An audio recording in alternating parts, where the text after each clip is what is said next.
this channel is all about radio control aviation. Well, we do venture out not just in aviation. It's radio control.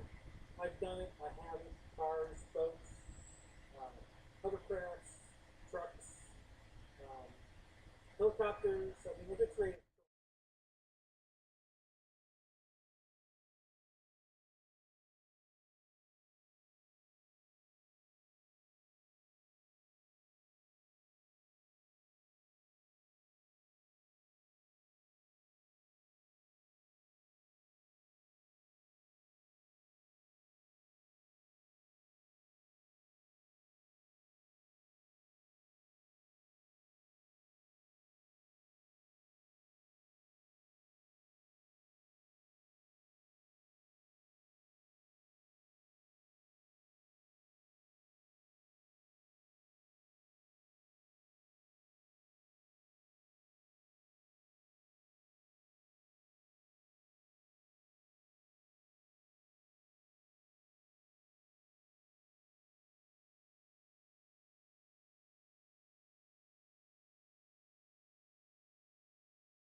All right, can you hear me? Yeah, you should be able to hear me. All right, good.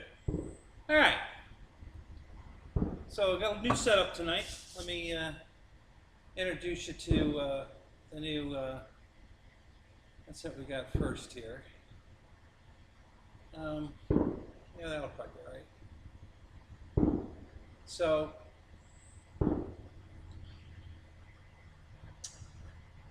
welcome to Hangar 51. So what are we looking at? Well, you're looking at the front of the building now. I've got build table number 1 right there that the cameras and the monitor and everything is sitting on. Move this over here.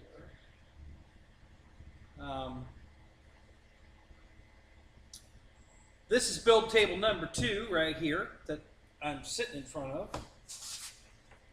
Just dug my office chair out of the barn. It's filthy dirty, but it's fine for tonight. Behind the chair is build table number 3 right here.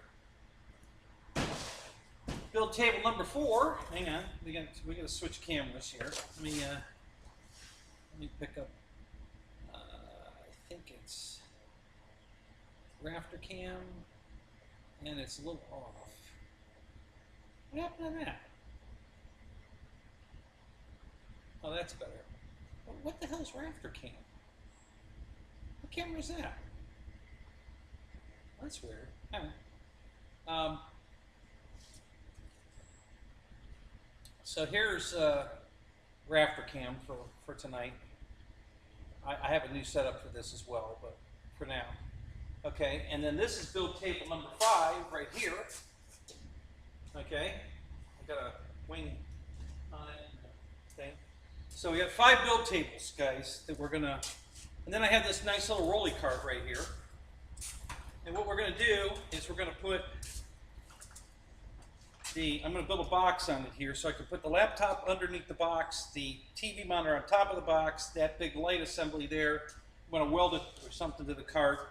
And then I can roll this to whichever one of the 5 tables we're gonna be working on that night. And we'll have an overhead shot down, that'll be this camera, rafter cam, or we'll have a head-on shot from the laptop, which is this shot here, this shot, and then, and who knows what else we're gonna do. But that's what we're gonna do coming up. So what you're looking at, that's the man door right there. Yeah, right there. That's the man door going in and out of the building. And that's the garage door over there. The 12 by 12 garage door. So, so that's what we got. Been super busy, super busy. I haven't read any of the comments, so let me try this. I'm going to have to enlarge this slightly. It's a little too far away. No, that'll work. I think back up one. It's too far. Okay. All right. So let me see what you guys are saying because I have missed all of them. I left JCB in charge, so if things weren't going well, it's JCB's fault. It's his fault. Ray! Okay, EQ, what's up? Well, Bill, Paul, how you doing? Let's see here. Jeff in Lower Alabama.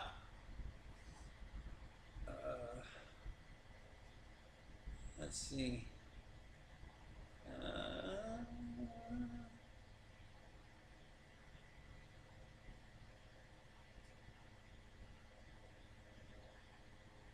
Yeah, I had to go get that light out of the bedroom, and I wanted to put my Hangar 51 shirt on. I had everything else pre-set up and running. I just wanted to get one last touch here.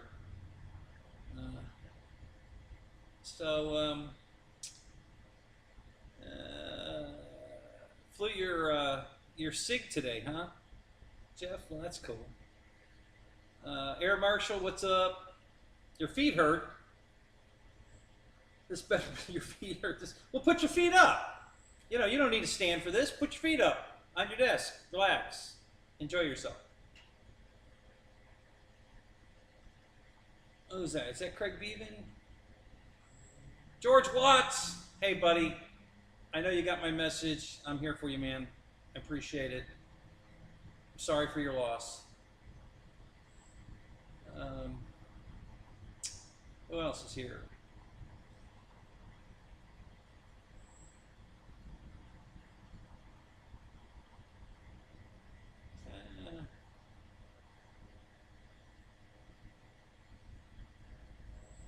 Yeah, glad you're here, George.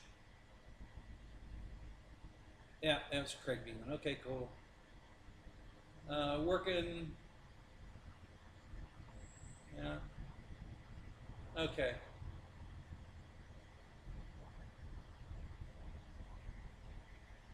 Craig! Hey, Victor RC, what's up? Good to see you, man.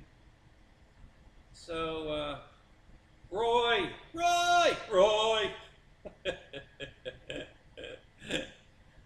All right, so quick update. So we've had a bunch of people out at work, vacation time and stuff hit, and so the other night I actually had to stay. Well, I didn't have to. They asked me if I would, and I said yes, but I stayed late to fuel the buses. So I was the guy running the buses over to the fuel pumps, bringing them back from the fuel pumps and parking them, and we ran through all the buses, got them fueled, and been working they asked me last Monday was my day off. Monday's my day off. Last Monday I worked because, again, we were shorthanded with the vacation. So I ain't gonna do that again. And let's see, other updates. Listen, I'm not gonna talk about my personal life too much anymore on the channel. You guys all have my phone number. Call me. I'd love to hear from you. Just not going to get into personal things here anymore. So I'm just giving you a quick update on some generalizations, and then we're going to get off that subject. The motorcycle's doing really well. I had to buy a couple of replacement parts just to pretty it up. You know, it's 33 years old. It's running fantastic. I finally got the brakes working. I ordered you know, there's a couple of salvage yards that take parts off bikes and sell them. So I bought a couple of parts. Bought a front brake. It's got dual brakes on the front, dual calipers. I needed one caliper. Bought a rebuild kit for it, and then I just decided I probably will rebuild the one that's there, but I bought a used caliper. I bought the whole assembly. It was both calipers, the hoses, and the master cylinder. Bought the whole 9 yards. I didn't use all of it because I'd already rebuilt the master cylinder, and it was fine.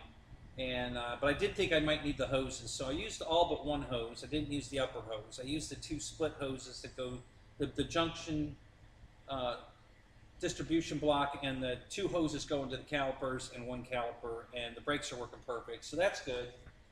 My gas tank cover, fake gas tank cover, more really an air. It looks like a gas tank, but it's really the air filter cover. The paint started chipping off of it. Weird. I don't know why. Found one on eBay, cheap, that's in better shape than mine, so I bought it just to swap it out, make my bike look a little prettier. My front fender had a couple of broken tabs. I have the tabs. I'm going to glue it, but screw it. I bought an extra one on eBay. The tabs are all perfect on this one. The paint's almost perfect. It's way better shape than mine. So I'm going to put that on it just to pretty it up. Then I can put my rotor covers back on. And I bought a seat cover, actually both seat covers, to reupholster the seats. And I think, and the lower cowl, there's a cowl on the front, and mine, again, two tabs were broken. I have the tabs, but I found one on eBay that's the right color, all the tabs are intact, so I bought that. So I haven't put all the pretty pieces on it yet, but the bike, I've been riding the bike to work every day for 3 weeks now. Yes, I think it's been 3 weeks it's been on the road now, 3 or 4, and it's doing good. The carburetor's cleaning itself out. It's almost back to perfect. It's just got one tiny little hiccup in it, but it'll fix itself. And I'm saving so much money in gas. Oh my God. My fuel card bill was $297 when I was filling up the car and not the bike. The last time, my last statement, it was $125, and out of that, one time was a $50 fill up in the car. So I filled the bike up 4 times now for $75, I think, or whatever, 4 weeks of riding. So yeah, it's huge savings on gas now that I'm riding the bike to work.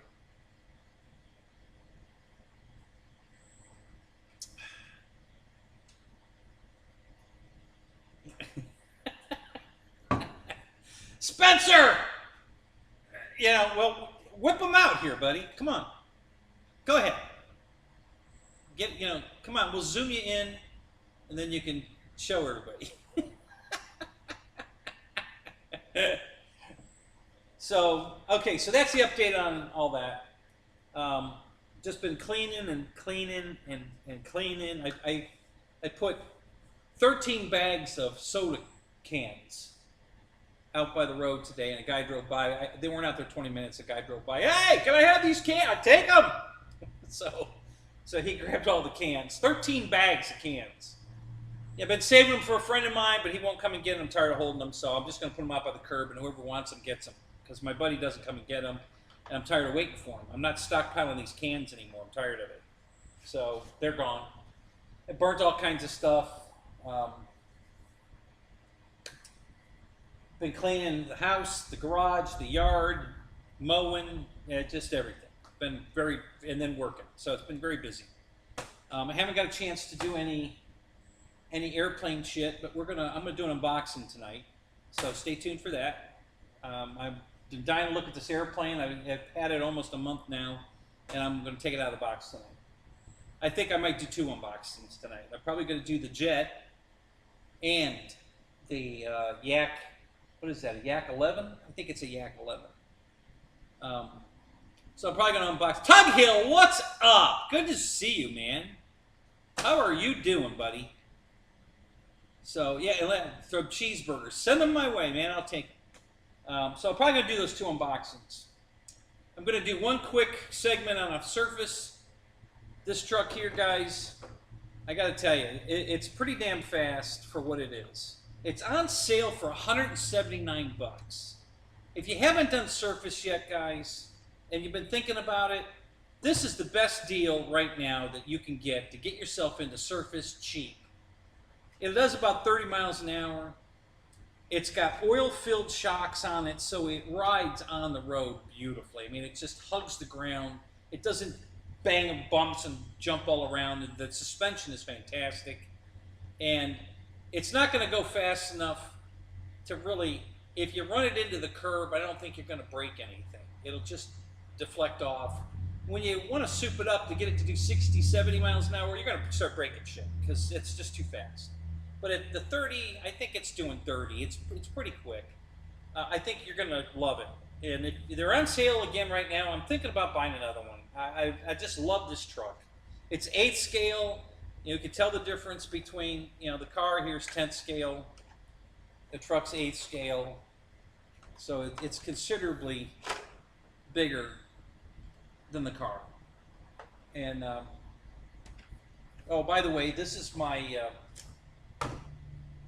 scratch-built Chaos fuselage that you saw on the other show. When I was over in the little garage, it was up on the rafters, and I pointed at it. I got it down. This is one of my projects that we're going to work on. So that's my scratch-built Chaos. We're gonna work on that on one of the tables. Got all kinds of projects lined up. So that's going to come off the table here in a second, so I can bring a box over here. We can do an unboxing, and we're probably going to use this camera for that, because I can get a little more overhead on it. So we'll use this box. We'll use this camera for the unboxing. Jeff's Custom, what is up, buddy?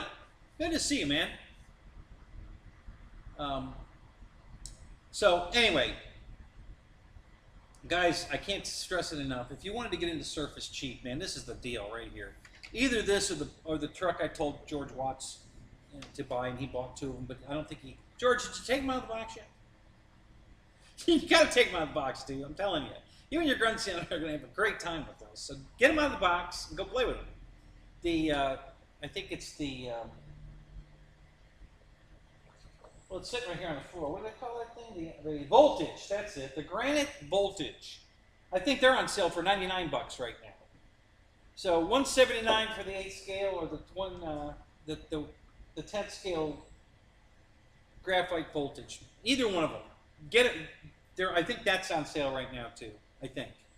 But if not, this thing's awesome. I really, I was running in the school parking lot across the street, and it's really cool. So I'm really glad I bought it. I think, and I paid $199. They're on sale now for $179, so they're even cheaper. I think they're normally $299 or $329. I forget. But right now they're on sale for $179. So, you know, go to Tower Hobbies, pick one up. It's a great surface, you know, just to get into the surface thing without spending a lot of money. It's very rugged. I don't think you're going to break it. Just a great, you know, it's a great way to get the surface without hurting the pocketbook. So I highly recommend you get one. I think you'll really enjoy it. I'm loving mine. I really enjoy it. It's fun to play with. It's a beautiful truck. It's the plastics, the body, it comes just the way you see it, guys. Out of the box, it comes exactly. The battery comes with a, well, it's the equivalent of a 3-cell. It's a 7-cell NiCad, or nickel metal hydride. But it comes with the battery, and it comes assembled. I mean, you just take it out of the box just like this, and you just plug in the battery, well, charge it, and then go run it. So pretty cool. I'm very, very happy with it. It's got a pretty nice controller too. This is a true SLT3 Spectrum. I don't even know how to work the damn thing. It's got a switch on here. I haven't read the directions. I don't know what that does. But anyway. All right, let's go get a box to do a little unboxing. What do you want to see first, guys? The Jet or the Yak 11? The Yak is the one from Tower Hobbies. I'm sorry, Hobby King. So we can do the Yak first or the Jet from, the Jet's a Phoenix model. Got it Tower Hobbies, and that's my turbine ready Jet. That's the one I told you I bought for a turbine. And so let's see a vote here. Which, you know, everybody put up, what do you want to see first, the Yak or the Jet?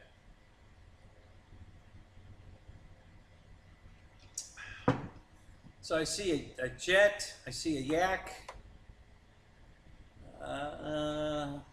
Jet. Of course, Spencer wants the Jet. Another Yak. What else? Who else?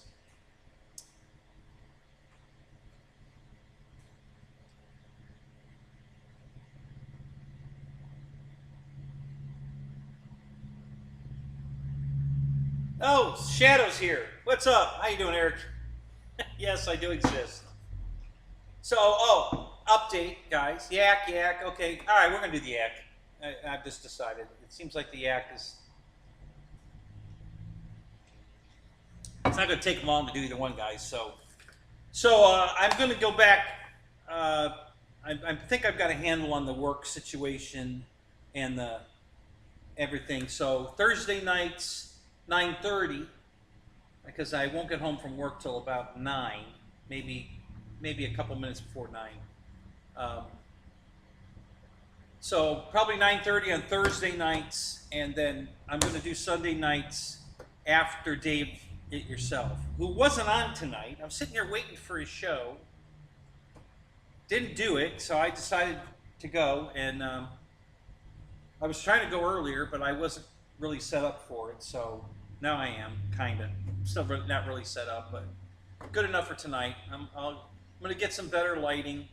This lighting's not horrible, but I'm going to put another light overhead right here so that I've got good overhead lighting.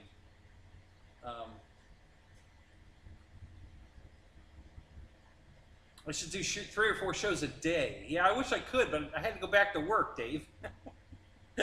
When I wasn't working, I could do that. You know, But now I got a job, so you know I got to work now. Yeah, pour another concrete pad. That was good video. Hey, listen, you guys asked for it, all right? You wanted to see the whole thing, so I videoed it for you, all right? You asked for it, so, and nobody was twisting your arm to come to the show and watch it. But I'm glad you did. So, all right, so let me go get the yak. I'm dying to see what this looks like.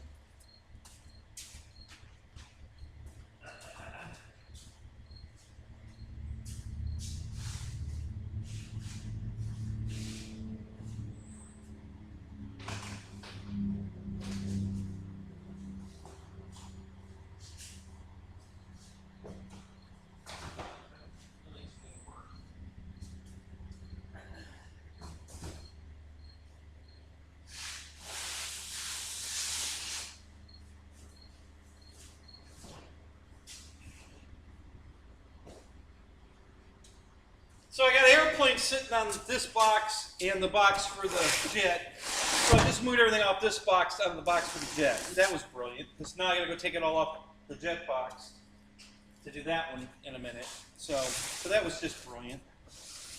Well, what are you gonna do? All right, so let me find a knife. I know what one is.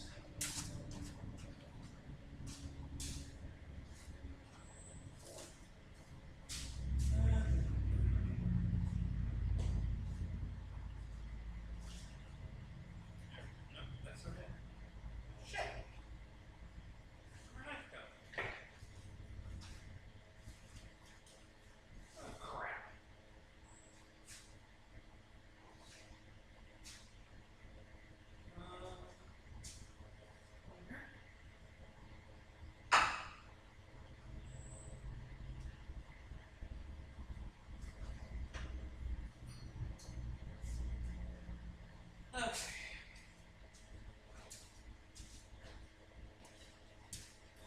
All right, we'll have to go with Plan B.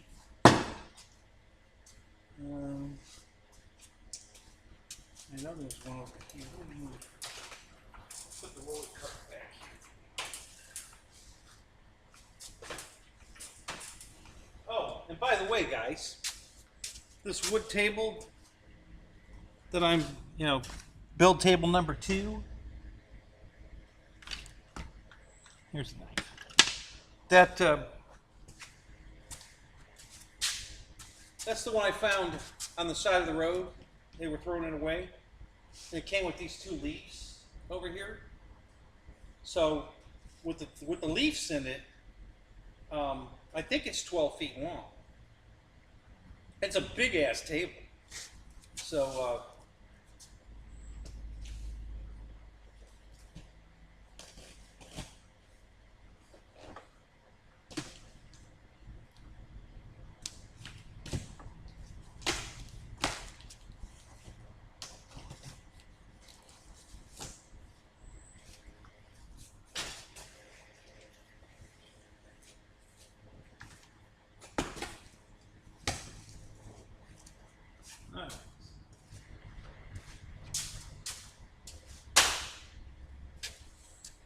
move my cups before I knock my drinks over.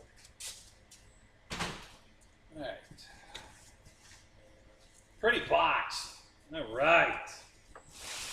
That's pretty cool.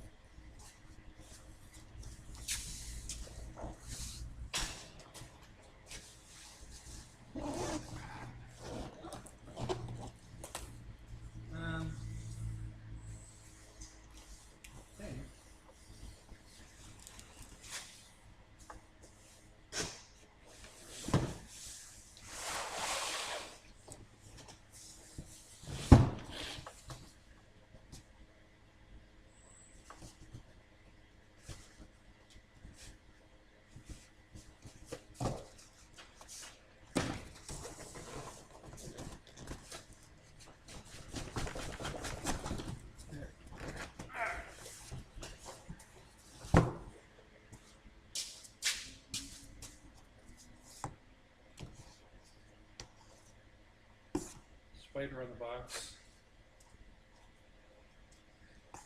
All right, let's get the shipping box out of the way.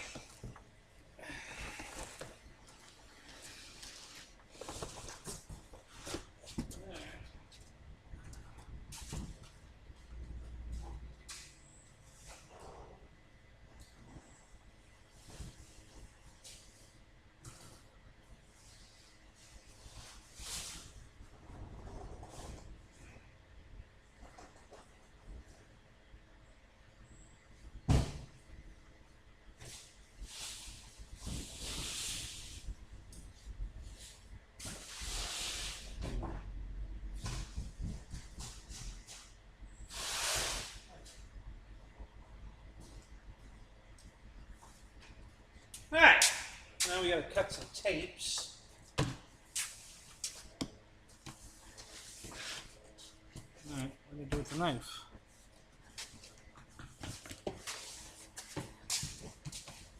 Here.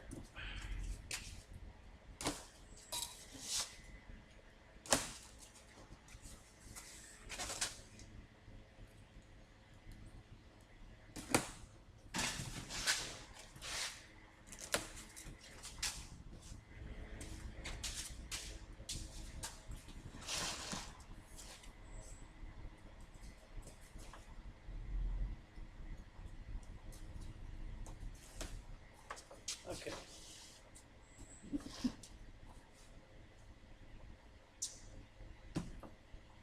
Yeah, it's a big plane.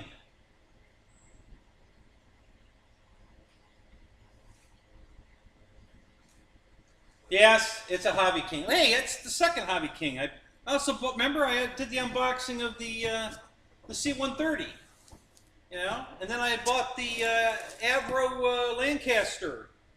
I've been buying Hobby King lately. You know what, guys? You know, Hobby King's finally turned their shit around. I gotta tell you. You know, their prices are better than anybody's right now. The quality's better. You know, they've been trying for years to get their shit together, and they're finally there, I think. Yeah. So here's the box. It's kind of pretty, actually. It's not a bad looking box. Let me. Yeah, that's better. I was looking at the stream instead of live camera, so yeah. So yeah, the box looks pretty good. All right, let's get it open. Let's see what we got.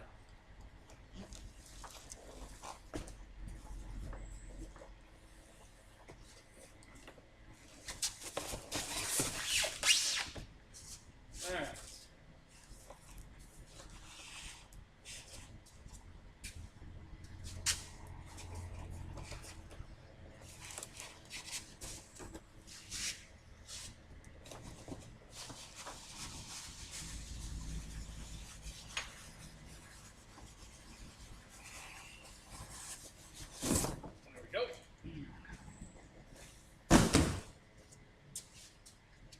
All right. So here's the packing, first thing off. Look at that. Yeah. So everything's packed in the box upside down. That, like, ocean green you're looking at is the bottom of the airplane. I actually like that color. There's several planes back in the war used this color for the bottom of their airplanes. And I think that looks pretty cool. So everything's taped. We got tape on everything. We're going to be cutting tapes for an hour. But it looks like it's packed well, so it should be no damage. And this was on sale too, guys. I don't know. You know, it was $199 I paid for this, I think.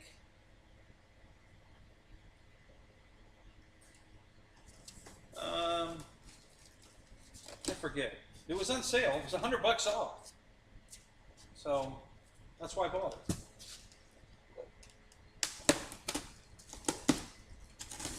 You know, I mean, a 1450 size airplane, pretty big.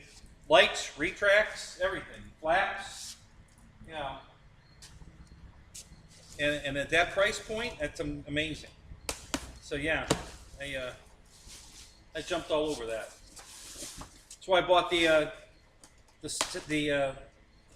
C-130. Same thing. It was on sale too. You know, just not the Coast Guard version, the other one, the civilian, you know, the civilian paint scheme, which I don't hate it, but I would have rather had the Coast Guard. So I'll either paint it Coast Guard, or I may put might paint it gray, just make it a military C-130. So we'll see.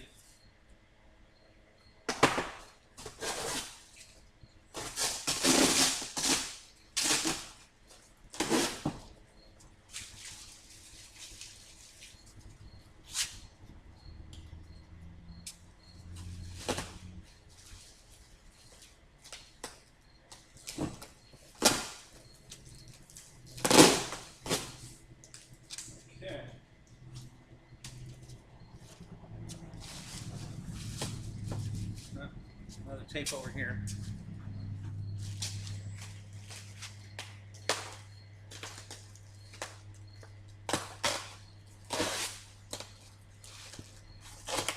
Another tape here. Now they got some tapes on this thing. Holy crap.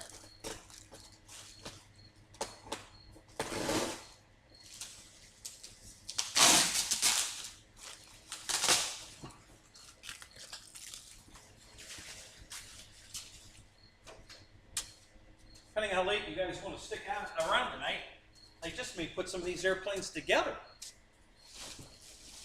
I'm off tomorrow. I can do an all-nighter tonight, guys. So if you guys want to do a marathon, I'm in.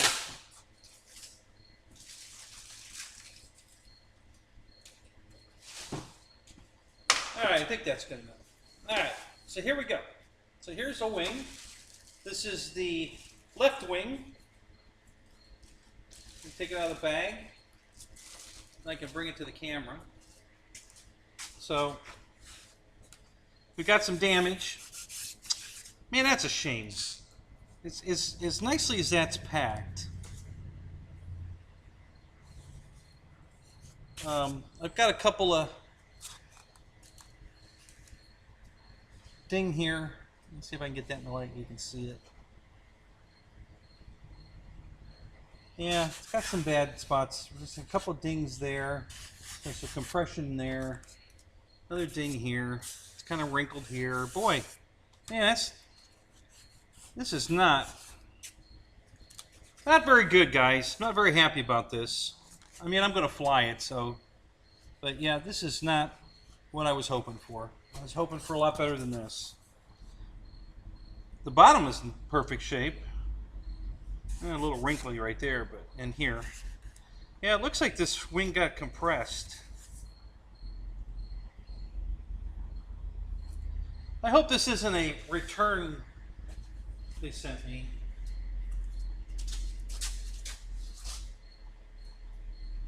Let's see what this other wing looks like.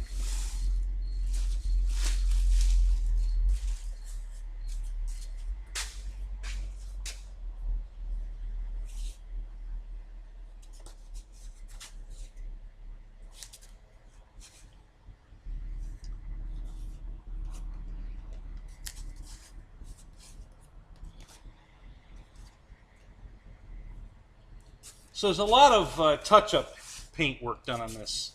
I can see where they airbrushed it. Right here, and here, and here. So I don't know what that's all about. And I was just saying how their quality has gotten so much better. And this is a total disappointment. I know, guys, it doesn't look it, but yeah, see, you can see right there where you can see the airbrush right here. See that circle in the, let me get it back in the light.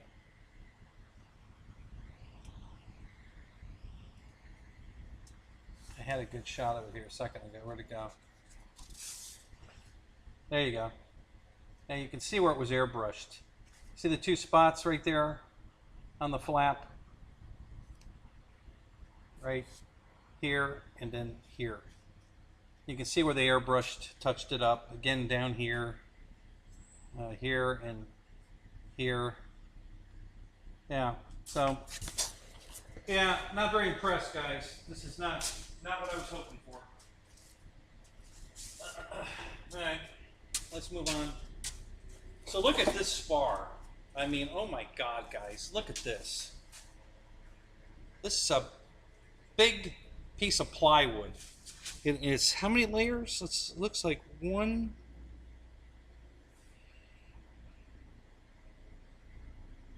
two, three, four, five, six, about 7 layers of plywood. Okay, and the dihedral's fitted right into it. Okay, you can see the dihedral in it. So you have to glue this into the wing.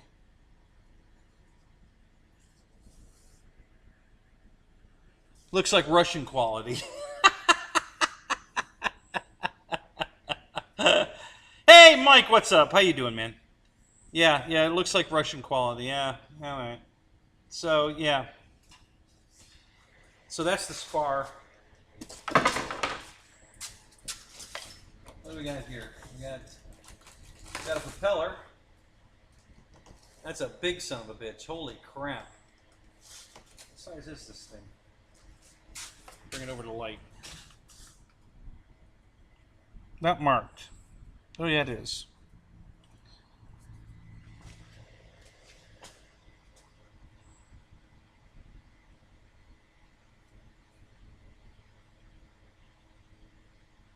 A 1710. Okay. It looks like an ACP prop too. So be careful. Those bitches are sharp. But 1710 prop, guys. Hang on. Yeah, right there.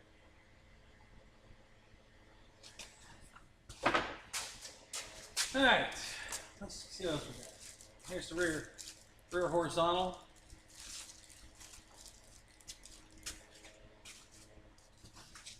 Yeah, this is all got ding marks all over it right here.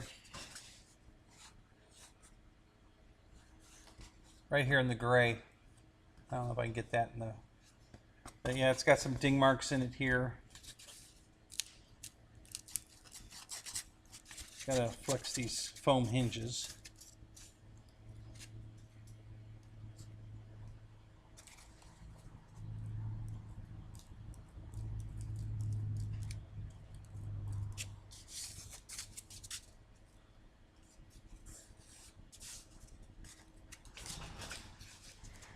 Alright. I'm just going to set this right here. Now let's get this big bad boy fuselage out of here.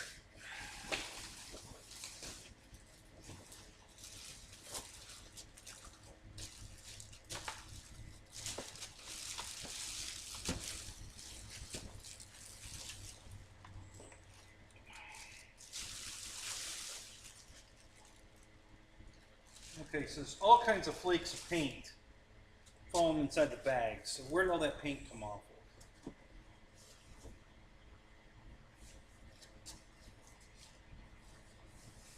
The nose cone.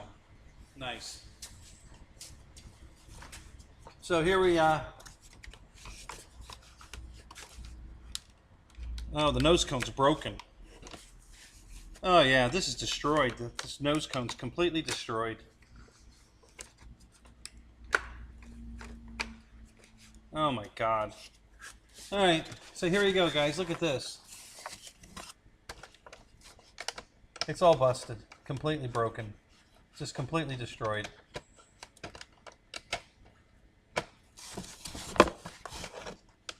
Wow. How disappointing is that? Yeah.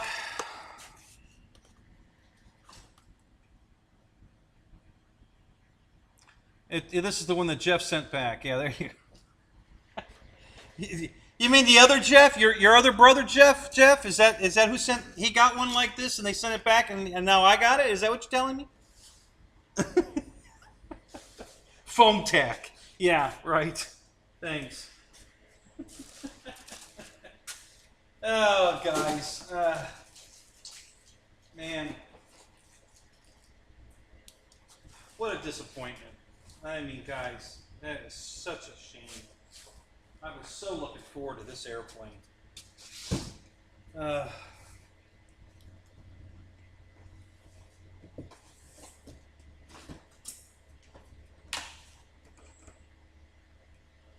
So it's got this, it's got a real latch that holds the, look at the size of this battery compartment. I mean, holy crap. I mean, that's massive.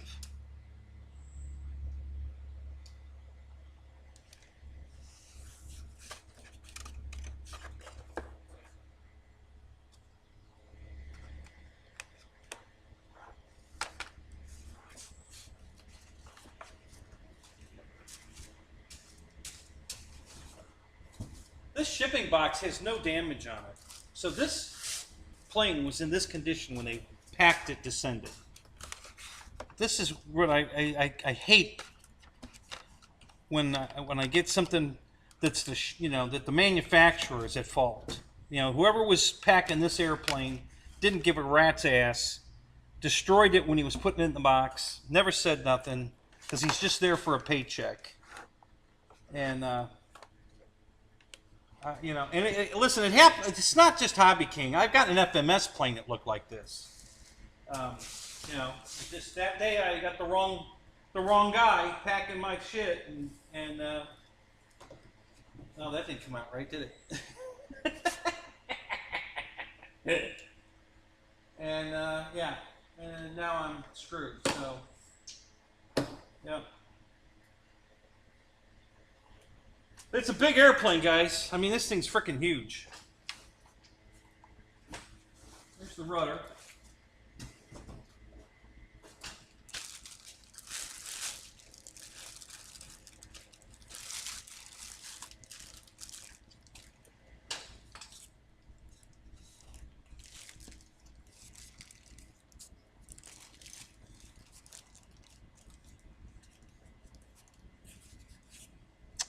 Yeah, the whole thing is just really bad quality. The paint, there's run marks in this.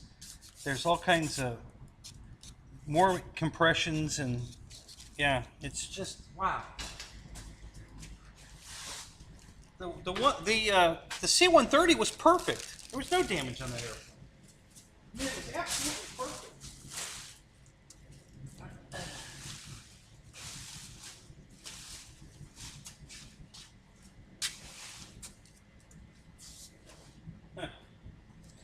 All right, so now I'm going to have Jeff Customs put it back in the box for us. Come on in, Jeff. he's right here. Come on in, Jeff. No, he's not.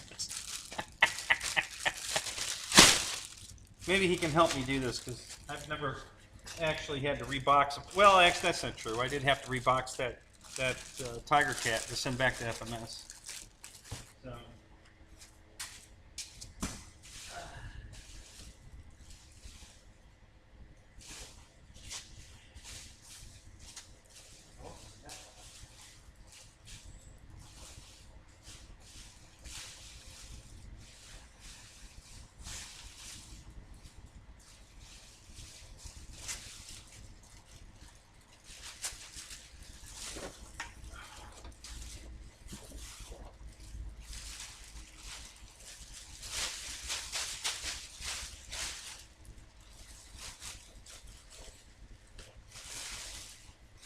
Alright, let me just quickly try to put this back in the box.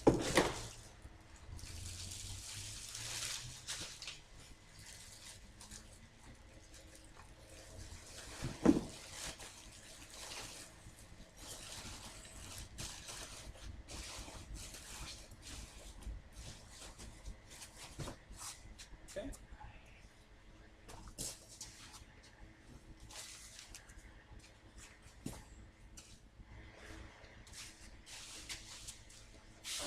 A little disappointing, guys, I gotta tell you.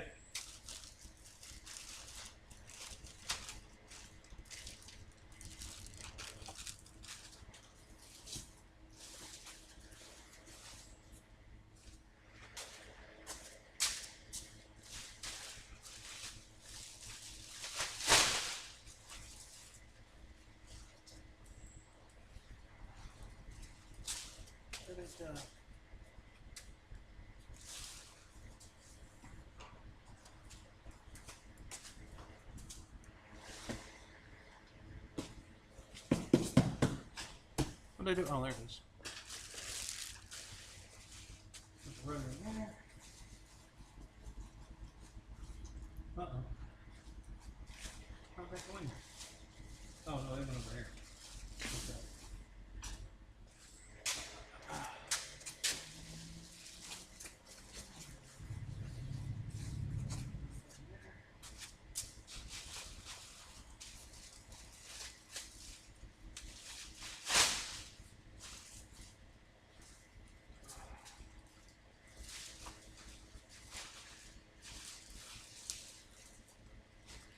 So that's the left wing that came out. Or here.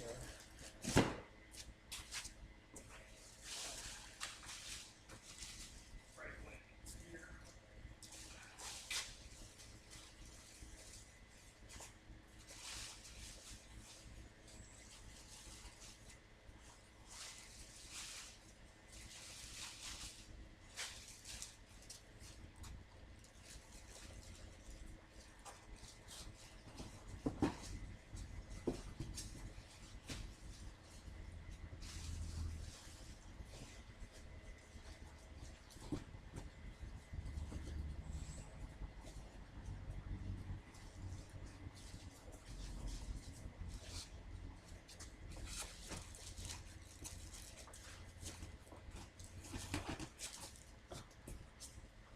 Have I got those backwards? Maybe. Try to put them in this way.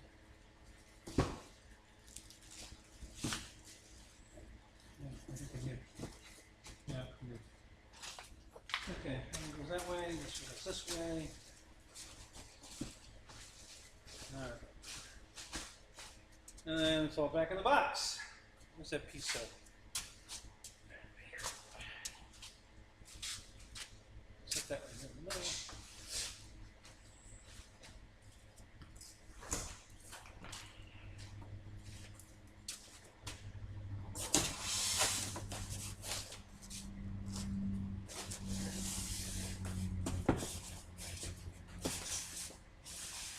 Oh, forgot the spar and the propeller.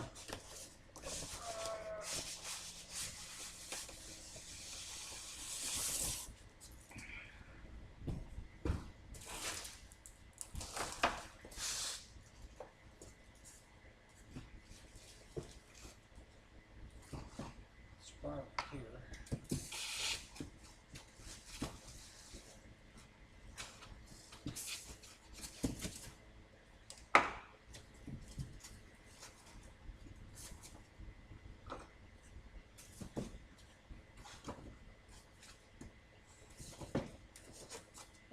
That'll be fine.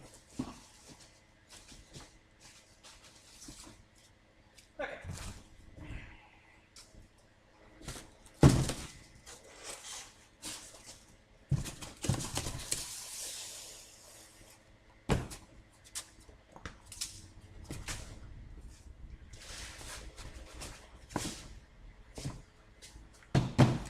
All right.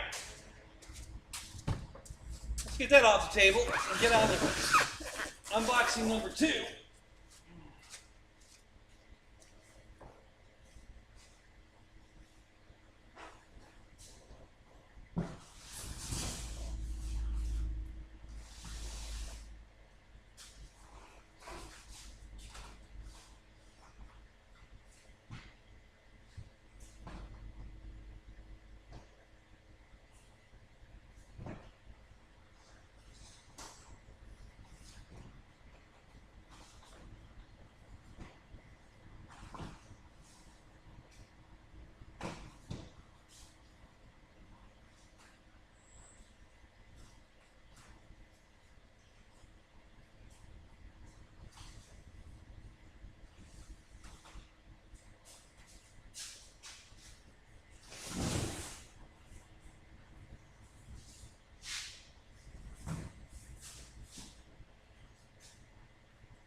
So this one I unboxed the outer shipping box because the outer box got a little wet. When they delivered it, it was raining out. I wasn't home. So I took the outer box out to make sure the inner box wasn't wet. And then I had taken the lid off just to peek inside. Everything's still taped inside the box. I didn't move any of that. So we'll get to that in a second here. Hey, Jeff Customs. Are you here?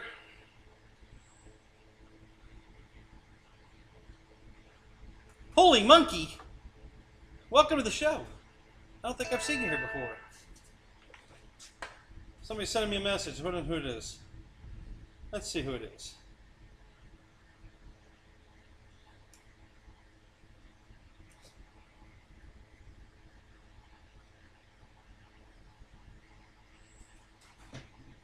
So, is this something that Stuart would want to see? Can you direct Stuart to this live unboxing and have him contact me or something? I think he'd probably want to see that. You think? I know how much he's been talking about, how much he's working on the quality and everything at Hobby King. So yeah, this is the big one. This is the turbine ready jet, guys. BA Hawk 18% ARF. It pretty much came with everything. It's got the metal pipe in it, retracts, everything. The only thing it didn't have was servos. I bought the servos too. So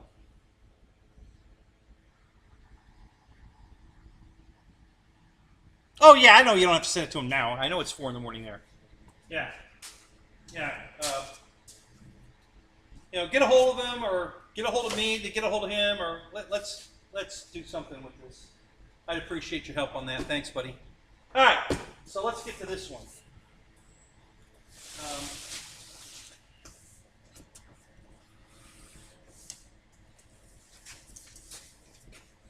So the box has been untaped, but like I said, I haven't untaped. Everything's taped inside. I haven't done anything inside it.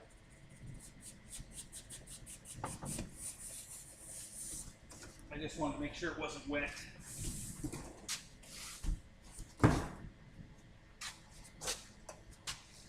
So, yeah, let me go ahead and tip this up.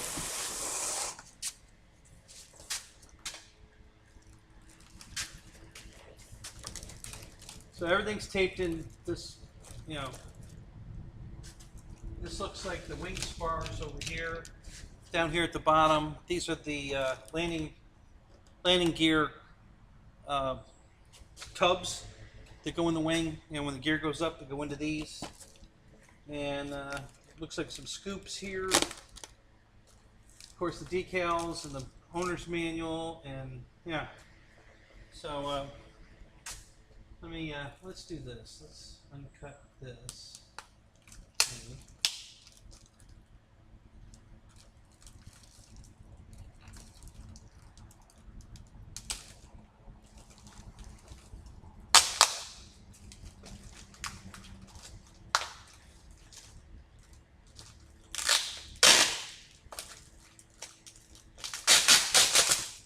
Okay, owner's manual.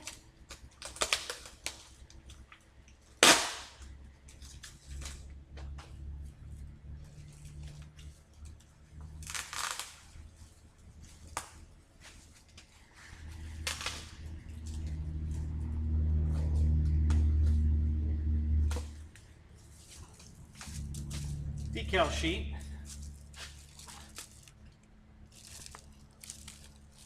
Okay.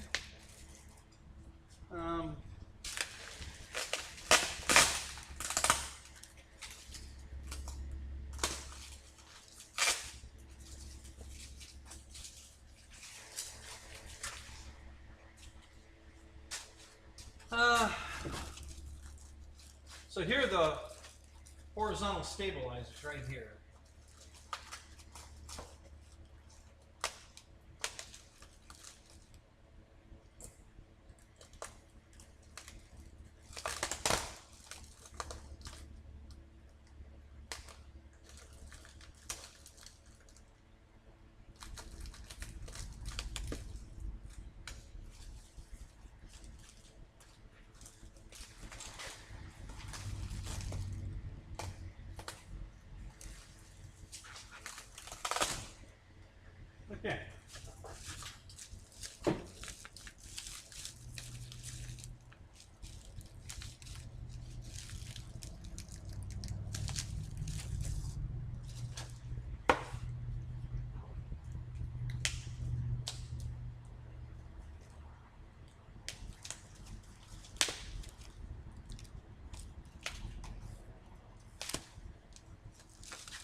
So this is in bubble wrap.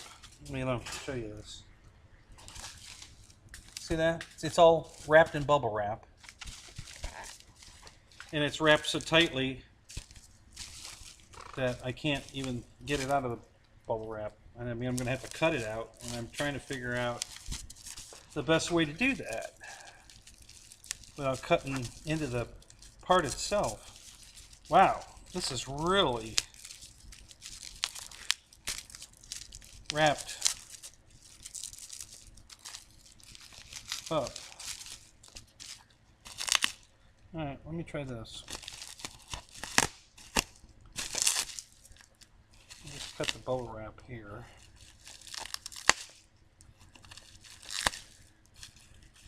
And if they didn't tape the bubble wrap to the part, I should be able to slide the part out of the bag.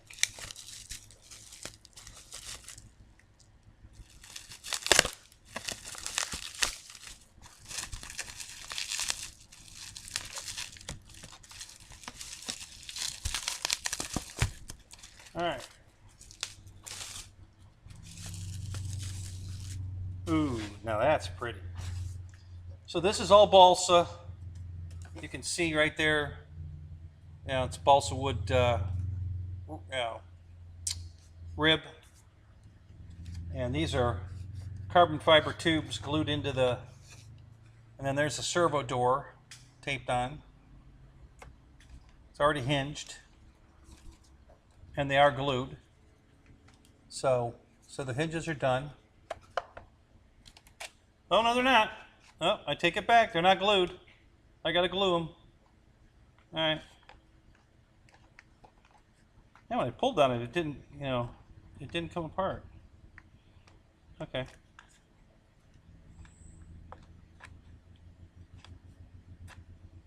I'll be honest with you guys. I'd rather glue them myself because they usually want to use CA, and I don't like CA on hinges. I always epoxy my hinges. So, but yeah, that's beautiful. It's all monocoated, very nicely done. It's got a little yellow edge on the nose of the, on the leading edge, and then it's just all white. Very nice.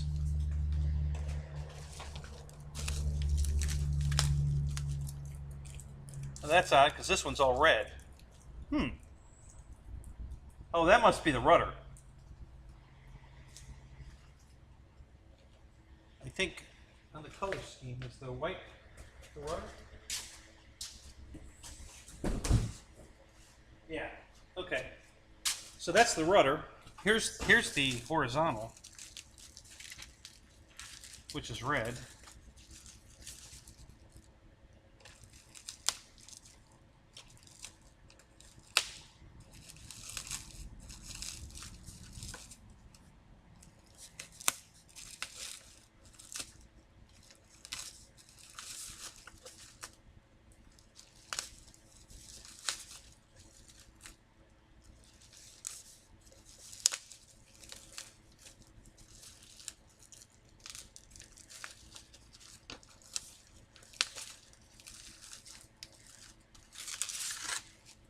Beautiful. Look at that.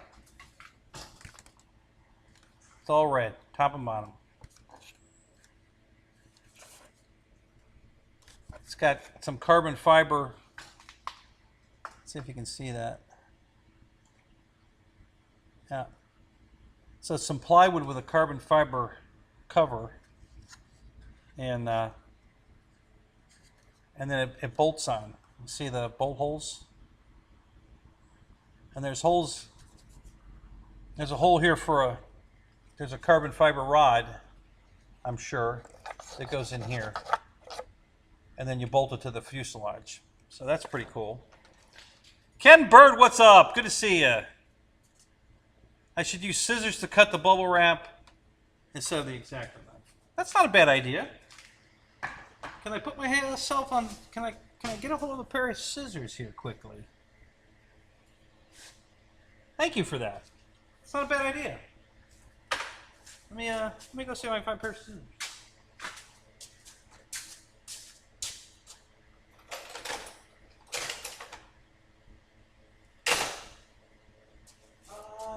Maybe on the building. maybe building table number 5, which is in the tent.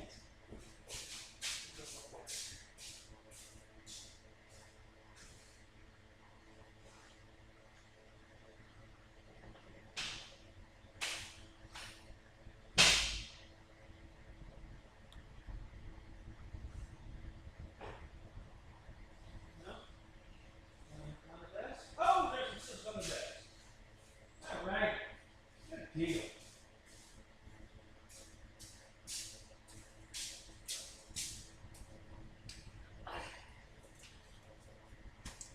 Ken Bird, you are a steely-eyed missile man. Thank you. Good idea. Got some scissors.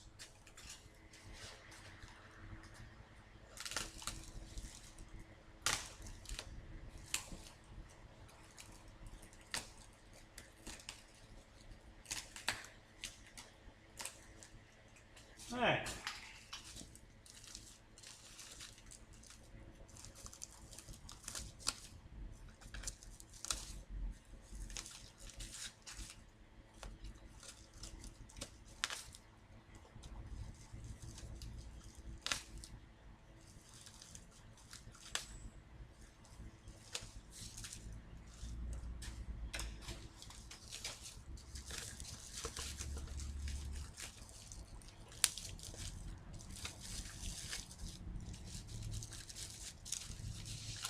There we go.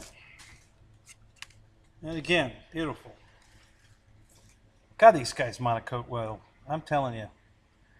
It's almost impossible to see where the hell the damn seam of the monocoat is. Really nice work. Well, that just scared the hell out of me. Wow, that scared the hell out of me. Yikes. Wow, okay. I don't know. Was that a good face I made, guys? Was that good? Because that scared the hell out of me, I'm going to tell you. Holy shit, that scared me.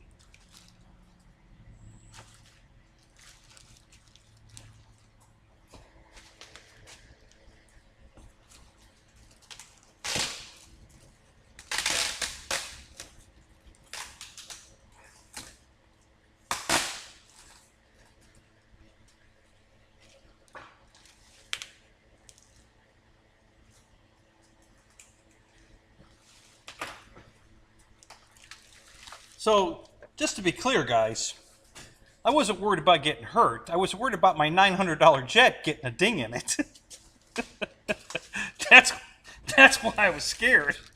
I wasn't worried about getting hurt, you know, by a model airplane falling on me. I was worried about how much damage this $900 jet was just going to cause me.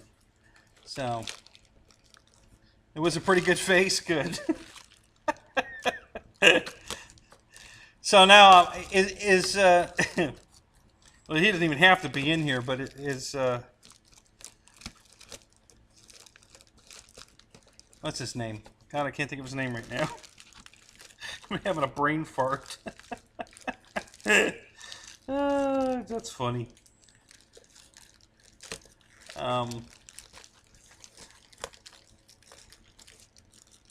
That plane wants to fly, yep.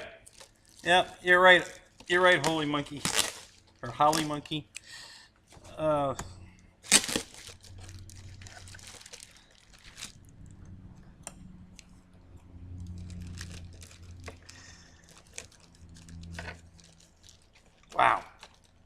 More carbon fiber on this build here.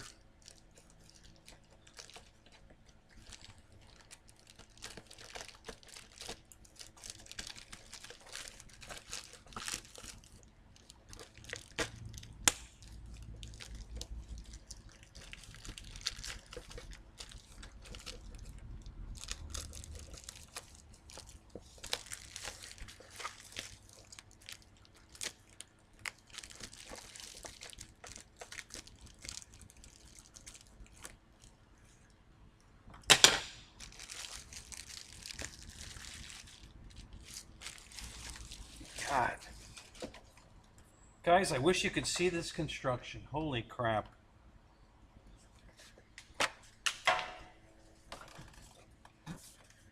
Oh, that's going to show up. Let me see if I can get this.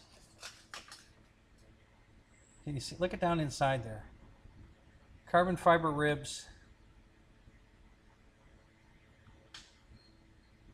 Hang on a minute. Let me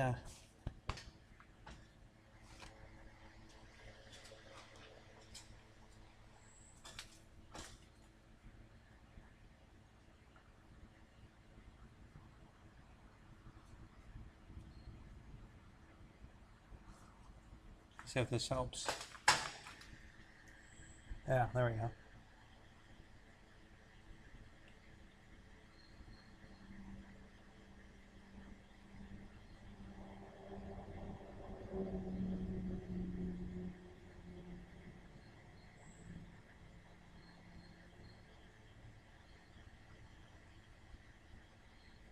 Very nice.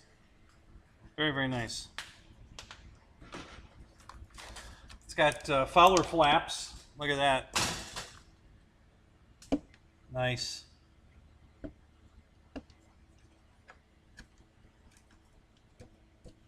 Those can be a little tricky to glue in. I had to do them on my Beaver when I built it. Same flap system in the... So it's already wired for lights, wingtip lights. Look at there's the wingtip, and there's a wire already taped in there, and then there's a wire taped right here.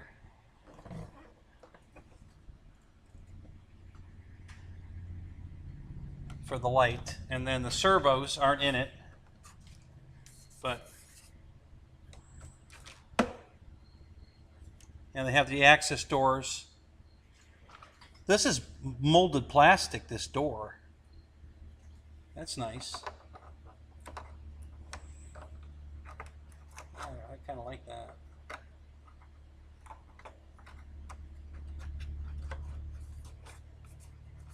You hear, Spencer? I'd like to hear some feedback. This is up, you know, this is up your alley.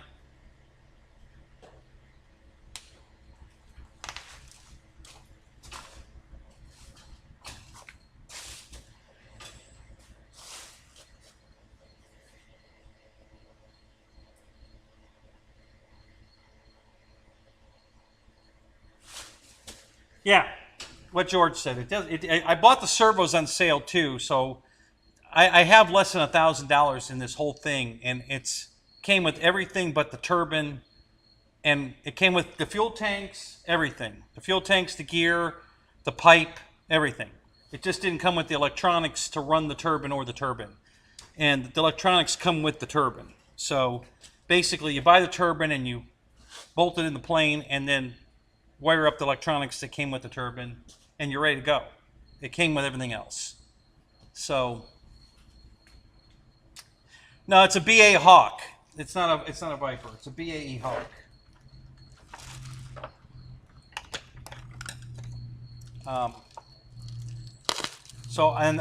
The reason I bought this one, guys, well, it was on sale, and it's cheaper than anything.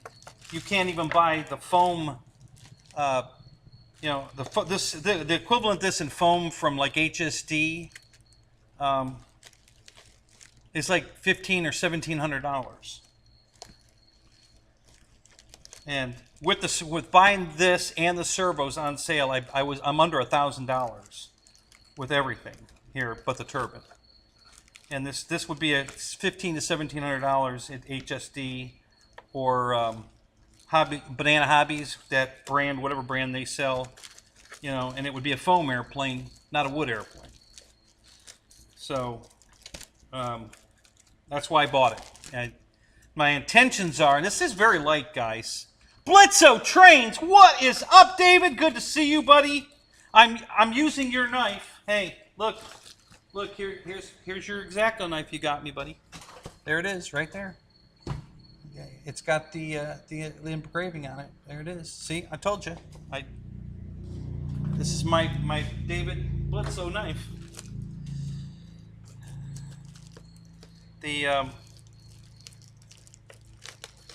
I'm going to put a EDF in it while I'm waiting to find a turbine. I want to have it dual purpose. That's why I bought it. I figured this. Lyndon Stewart, good to see you, buddy. I thought this would be a pretty easy one to do, a multi-purpose. You know, I can put a fan in it and a battery and fly it, and then at fields that allow turbines, I can unbolt the fan and bolt the turbine right back in the exact same spot, and then fly it as a turbine. And instead of putting a big battery in it, you just put fuel in it. So I'm going to try to build it where leave the tanks in. The fuel tank's empty, don't weigh anything. So that's kind of the plan. It may not work, and if it doesn't, it doesn't. Then we'll just make it a turbine, you know. But I'm going to try to make it a dual-purpose jet so that I can fly it anywhere. Because I don't want to go to a field that doesn't allow turbines and have this with me and not be able to fly it. So if all I need to do is unbolt the turbine and bolt the EDF in it, and I can fly it, then we're good to go. So again, this is it's got a stamping of 40 on it. This is plastic, probably ABS plastic. It's very thick, very hard. I mean, very hard. There's no flex to this really. Well, a little bit where it's really thin here, but I mean, this is really solid.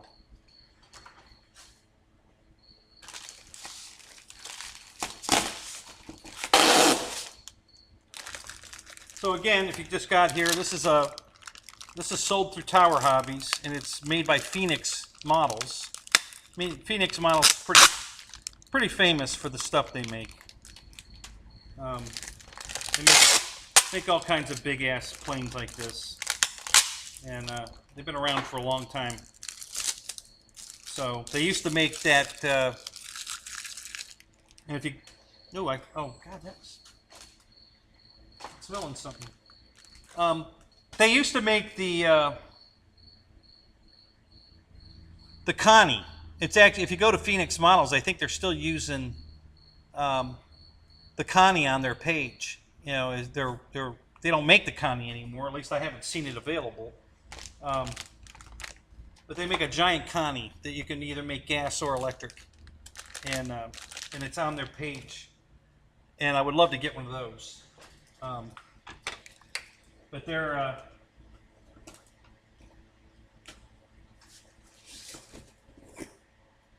all right. All right, guys. Now we got to the cool stuff. Look at this. Look at the size of that fuselage.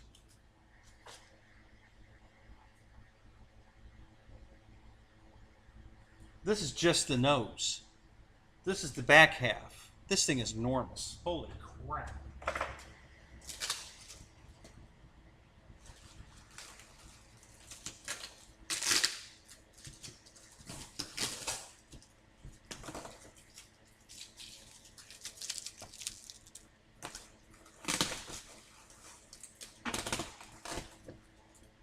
Wow.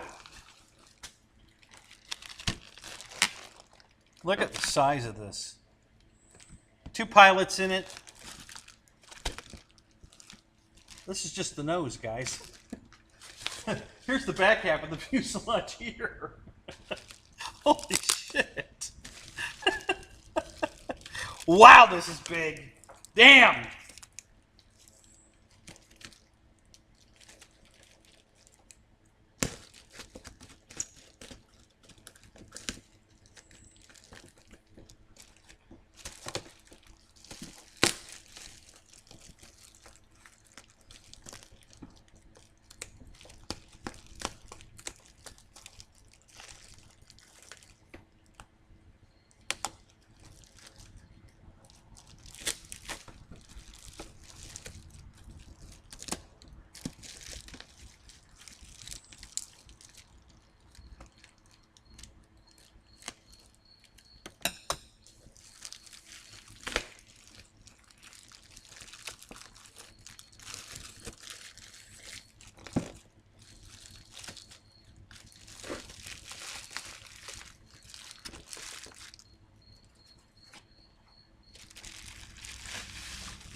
Look at that. Are you in here, Spencer?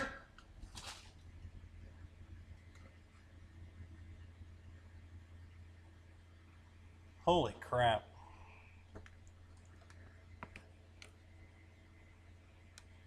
Nice pilots. Nice detail. Oh my God. I don't know if you can see inside here. Hang on a minute. Let me grab my phone again. Where did I put it? In here.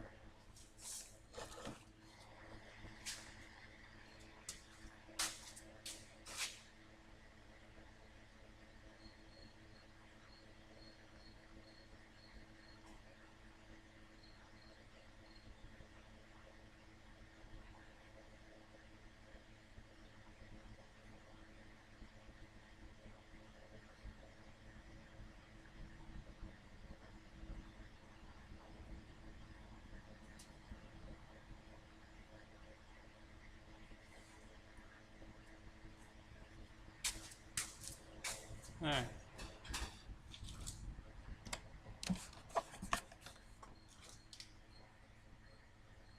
Look at that. All carbon fiber. All the way down. Look at that.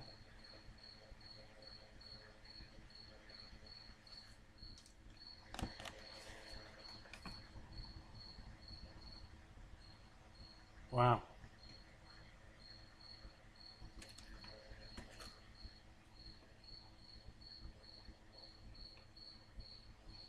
Retract mounts. Hang on a minute, let me get another grip on this. This is nice, guys. Wow.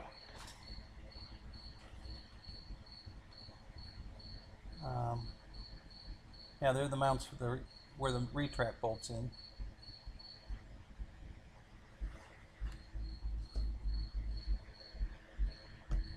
This thing probably weighs,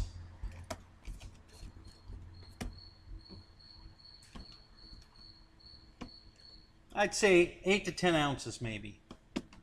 That's all. It's pretty light. You know, it really is. Considering the size of this, it's very light.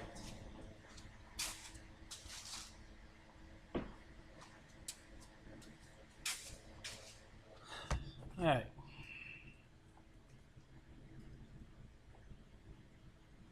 Oops. Okay.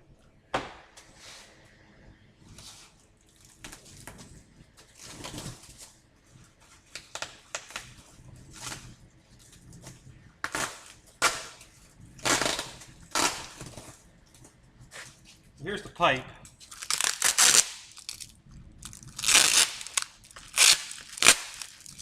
The heat tube for the turbine. Looks like it's in 2 pieces. Man, look at the wrapping on this. I mean, unbelievable.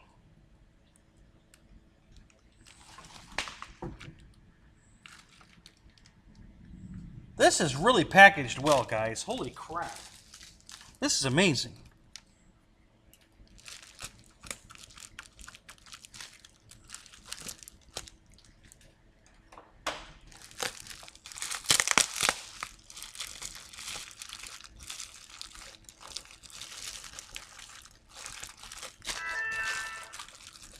So, yeah, there we go. So this is a piece of, you can see the, there, let me,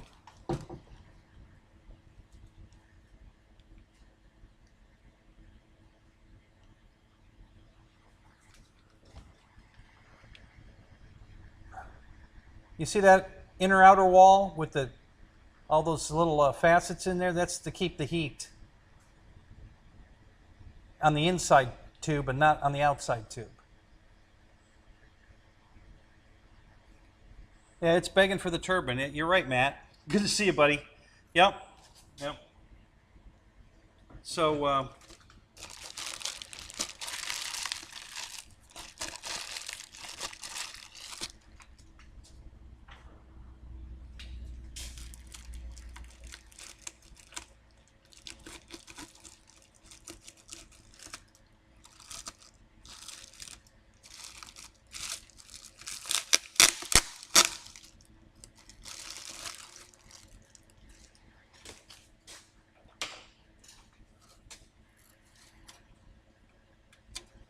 And there's your,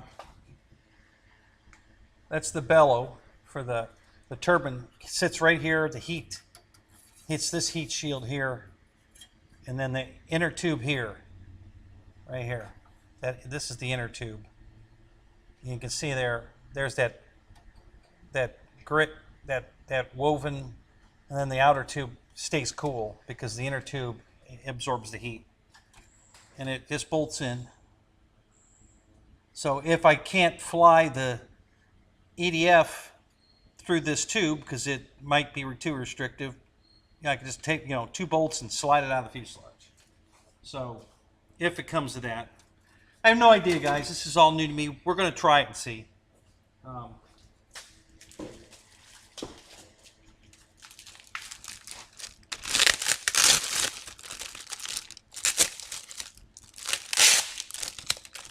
This is not going to be a rush build. It's going to be a very slow process, so I'm not too worried about how long it takes to put together. I got plenty of stuff to fly. So, these look like, I think these are the retract doors, and these look like maybe battery straps or maybe the gas tank straps. I'm not sure. Here's the fuel tank.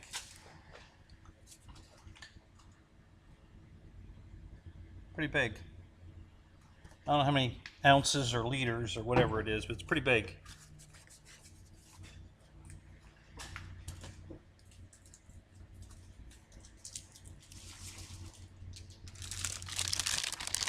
Some plywood bulkheads. I don't know what these are for at present, so I'm not sure where they go. They look like they're wing related, the main wing, and then this looks like this is probably the aluminum, not the carbon fiber, for the horizontal. To hook the 2 of them together, I'm guessing is what that is. And then this is some, I don't know what that is. It's like some kind of string. So I'm not sure what that is.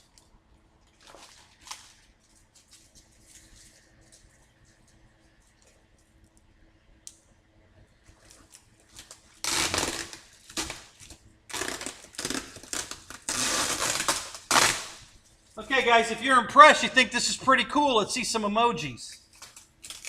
I think this is pretty cool.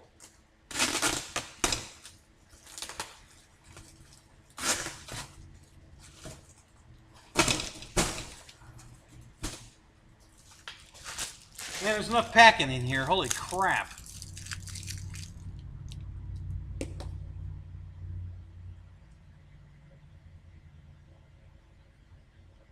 Oh, for sure, boss.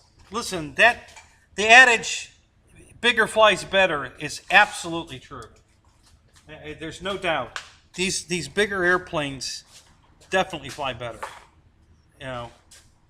They. I just got. Listen, I've been buying from FMS for years direct, and not from that new company called, what do they call it, Easy Fly or something. I'm talking FMS models direct. And I got a survey that I don't think if you got a survey, let me know. If you got an email from FMS to take a survey, put it in the comments. So they wanted to know what model I want to see next. So I told them a 2,000 millimeter Warbird, A1 Skyraider, T-28, Spitfire. I want lights, retracts, flaps, all the bells and whistles. And they asked me what I thought would be a fair price, and I said I'd keep it under $549. Just trying to keep it real, guys. Listen, Hobby King's doing it. It can be done. All right. So I think that's a very reasonable. And then they had me list 30 different airplanes from what you'd like to see most and then to the least. And pretty much anything you can think of is on the list. Warbirds. No jets. It was all warbirds. But twins and single prop warbirds. Alright, somebody get rid of that guy. You're all moderators, so somebody get rid of him. Where's my, oh, I need a drink.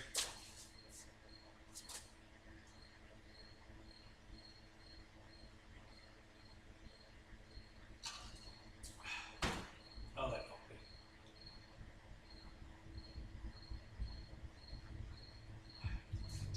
That one not so much. Okay. All right, let's get back to, yeah, I'm seeing some emojis. A 2.5B17, very nice. That'd be cool. That'd be very cool.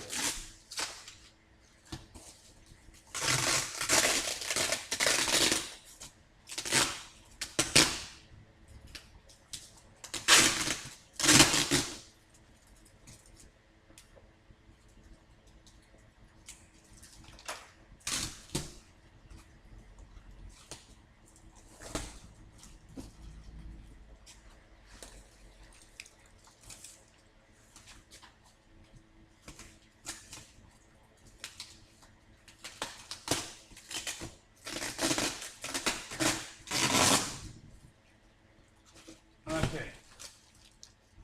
So here's the second half of the fuselage. I can't even back up far enough to get it all on the camera. There, look at the size of that. Okay, that's the nose is here. So the part that we've already seen goes from here out, and then this is the tail. Holy crap! And I think this is lighter than the nose, honestly. Let me get it out of the wrap and see how it feels. But this feels very light.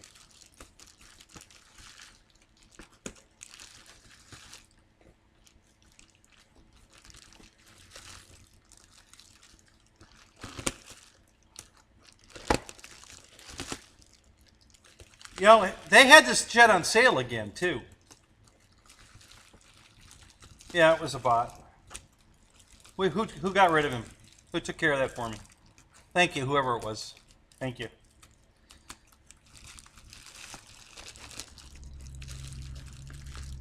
Russia's still getting their ass kicked. I know, isn't that hilarious? They wanted to go to war with us, and they can't, you know, they can't even take... Yeah, that's hilarious.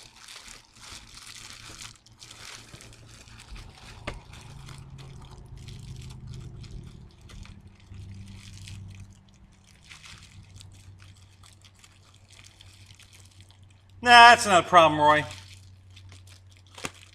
I've got turbine guys that fly with me at the field. They'll sign me off immediately. That's not going to be an issue at all. You know, they all know I can fly. So basically, they want.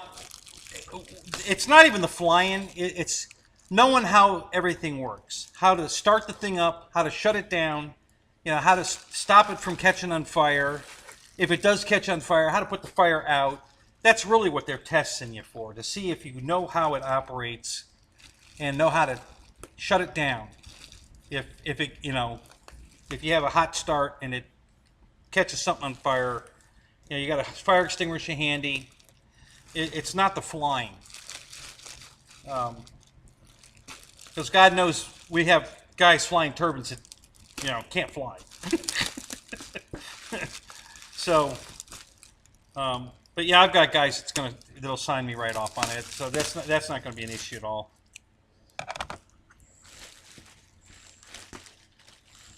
And I don't need to be signed off to fly it at my field, so I can fly the hell out of it. Get really good at everything about it, you know, how it all works and everything. And then one day I'll just have Bo can sign me off, or because he's a turbine pilot now. Or John Casey who's a real pilot, just like Rich Baker, and he flies turbines. Actually, he's looking for a turbine for me. You know, I told him what I bought, so he's on the lookout for a good used turbine for me. But he'll sign me off. Okay, so there's a hatch in the belly to, I guess, most of the radio gear or and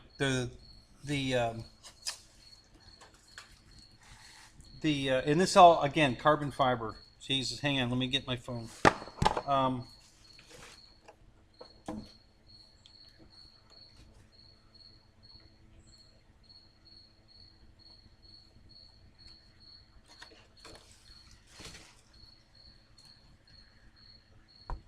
Actually, hang on a minute.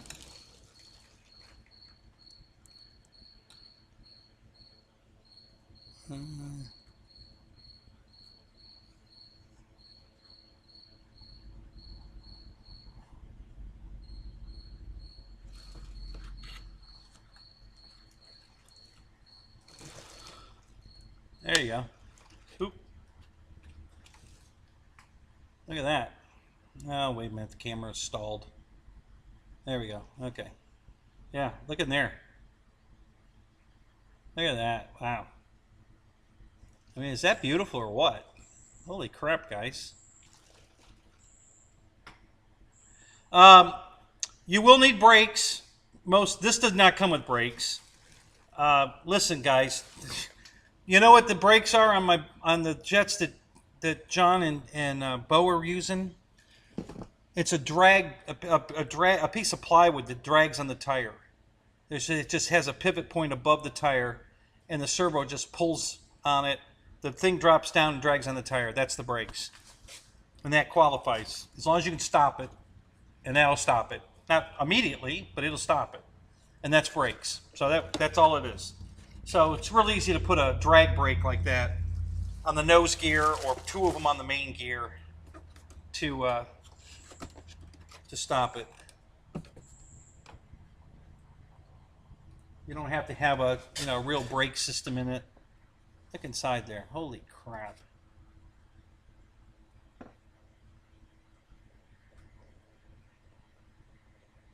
It's plywood, very, very thin plywood with a carbon fiber skin I think on both sides. Yeah, it's sandwiched. The plywood is sandwiched in between two pieces of carbon fiber. Oh, it does say it comes with brakes? I didn't think I saw that. Okay, thank you, George. I didn't think it had brakes, but okay, cool. That's even better then. And then there's your. Let me switch back. There's the exhaust end, where the tube will come out the back there. It says the mains have brakes. Well, we're about to find out because we're at that point now. Here, I'm going to take the retracts out of the box right now. So we're there.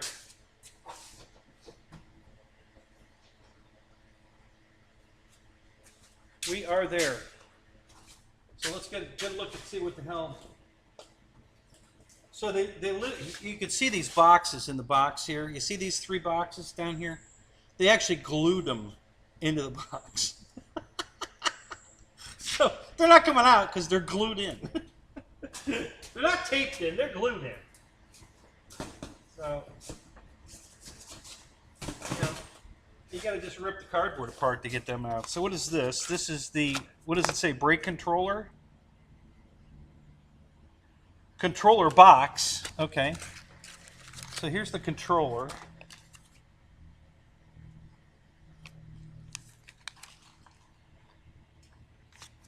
Okay.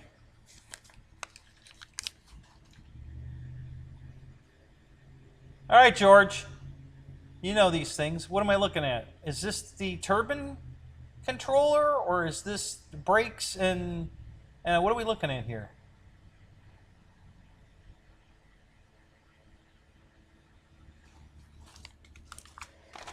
Okay with that.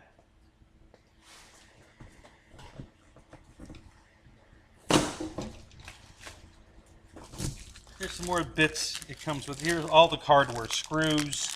There's a big bag here of multiple bags inside that have everything. Screws and hinges and all the little bits you need to put the whole thing together. They're all in this big packet here. Okay.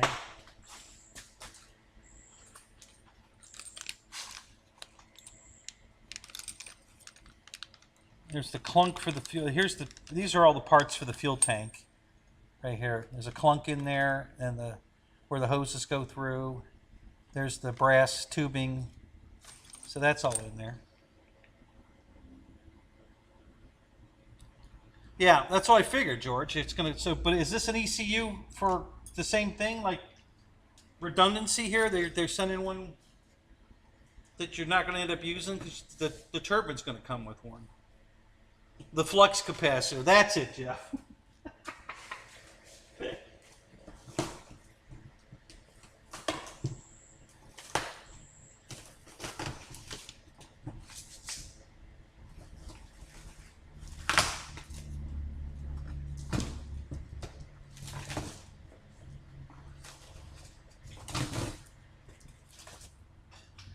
This is heavy. Holy crap. This is the heaviest thing I've taken out of the box. This weighs twice what the fuselage, the wings, whatever the hell's in here, man. It is pretty damn heavy. What's it say? Retract main gear, BA Hawk, jet, scale, 18%, ARF. Motor retract model. A motor retract? I don't know. Let's look.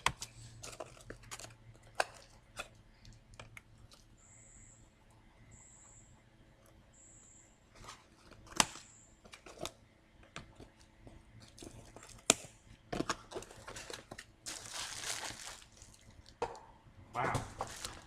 Holy cow, guys.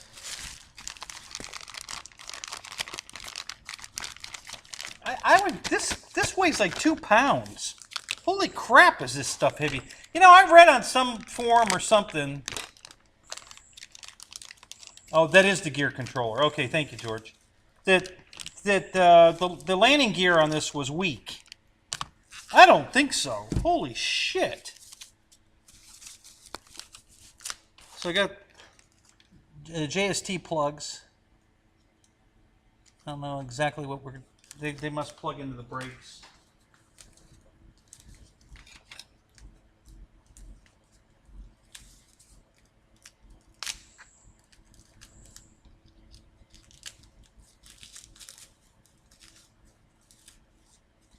Wow.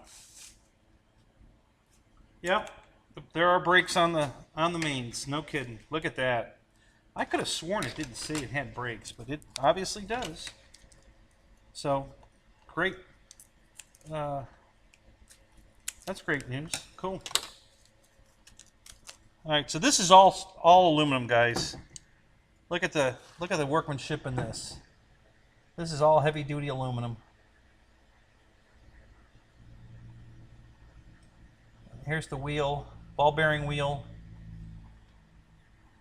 The brakes are applied, so it's not rolling. Here's the wire for the brakes. Right there, you see it go in the back of the, right there at the bottom of the,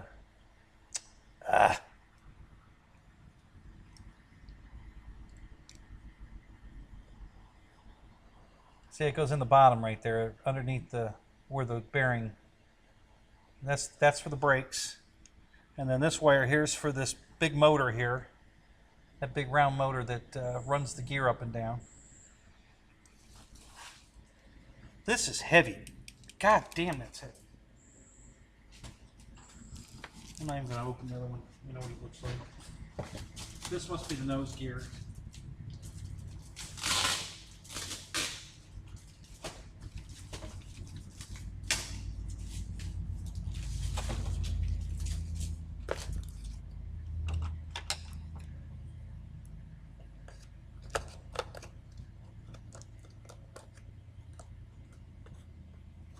This is light.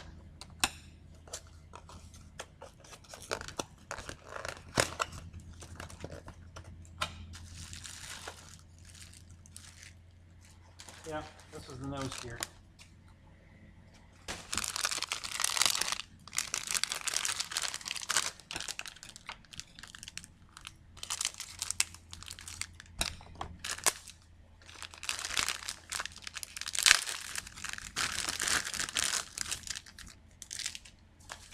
Some hardware here packed with it. Looks like just ball ends, ball links. Really don't want to put anything on this table over here. It's gonna get lost.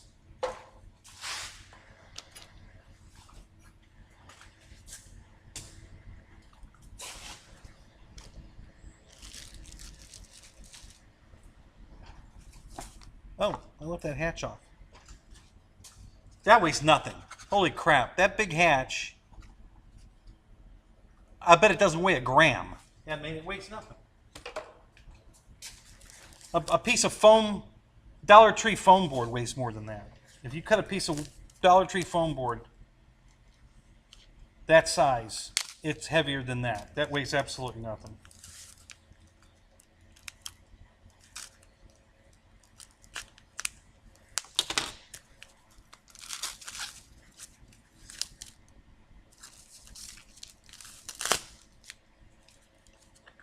Sweet.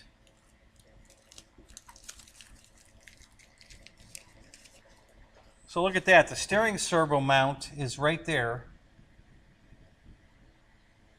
to steer it. So it's actually mounted to the gear itself. And so that's what the ball links are for, because there's a ball link right there on the arm, or on the strut. So you're going to put the other ball link on the servo arm, and then you hook it together with those ball link ends that came with it. So, trailing arm, suspension.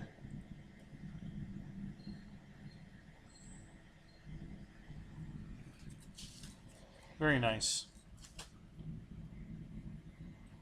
Oh, wow, that bearing is smooth. Woo! Nice. Yep, that's all metal. Nothing plastic in there, guys. All metal. All right, so the only thing left of these tubes here, the carbon fiber wing tube and so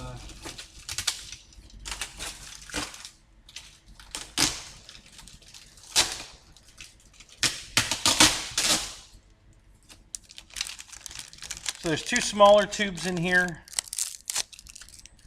And then there's a couple of medium-sized tubes in here,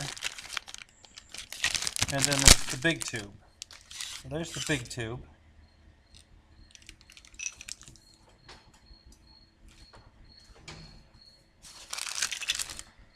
And then there's two, oh, there's only one medium tube.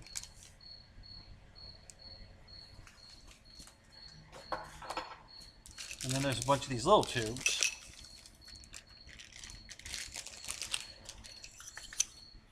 There's four of these.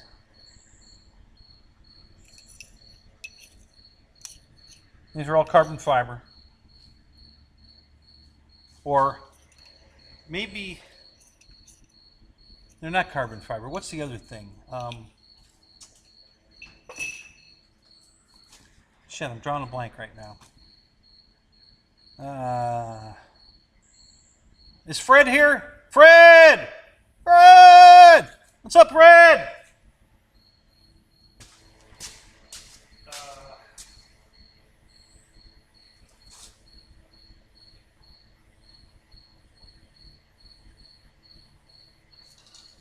I can't think of it. There's another black, lightweight black material that. Get the 100 rabbit.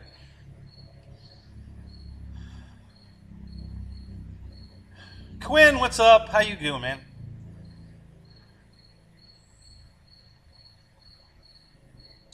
All right, Jeff. Hey,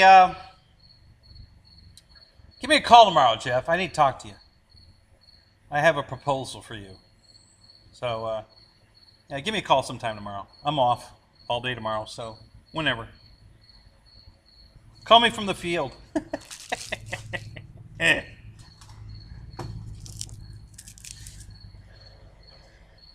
All right. So that's it. I think I'm done. I mean, other than, yeah, that's pretty much it. It's all out. Man, that's impressive, guys. Holy crap.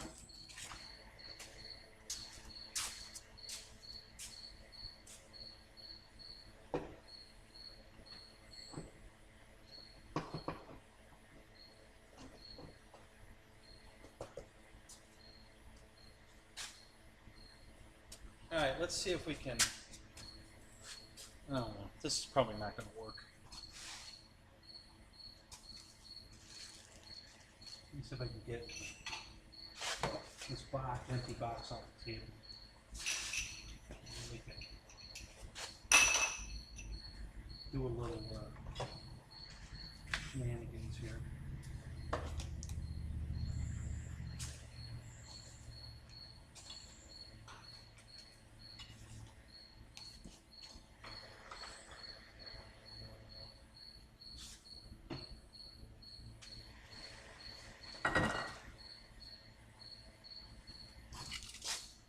Okay. So the reason I want to take the box off the table is look at this. I don't know if this is going to work, but let's try it. I don't think I can get it in camera.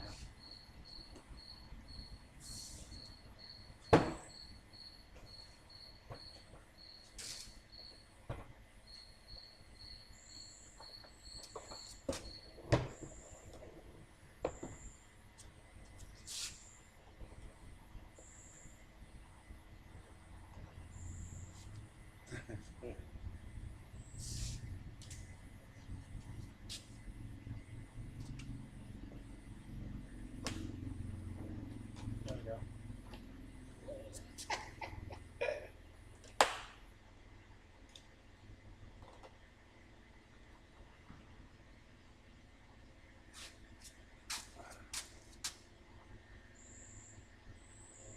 Well, there's our little friend is back. Get him! Come on, guys, get him! Look at the size of this thing. Good God!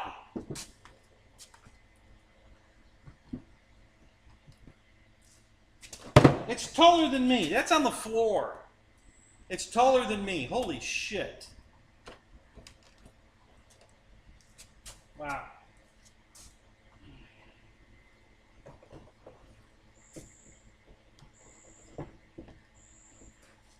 I didn't really want the nose to hit the floor.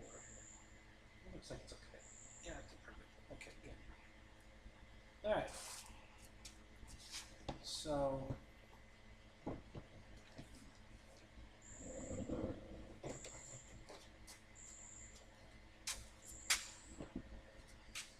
Is David Snyder in here?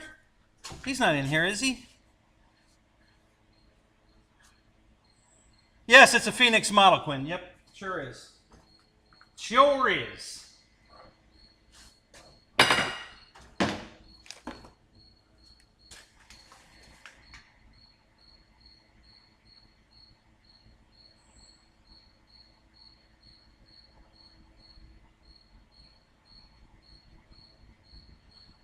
So the plan, Lyndon, is I'm going to try to do Thursday nights 9:30, but I won't get home from work until about 9ish.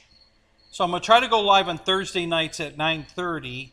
I don't go into work on Fridays until 2:55 in the afternoon. So we can go late on as late as we want to go Thursday. If we want to have marathons like I used to do, we can do it because I don't have to go to work till almost 3 o'clock in the afternoon the next day. So that's Thursday night. And then Sunday night, tomorrow I'm off all day. So we can do marathons tonight as well because I don't work tomorrow. So that's why right now I'm going to try to do Thursdays and Sundays from now on. Starting tonight was the first night. 2 ailerons, 2 flaps, 2 elevators, 1 rudder, 1 nose, 1 retract, 1 brake, throttle. Looks like you will need at least 11 channels. That's assuming that the gear brake controller handles the 3 gear and 2 brakes.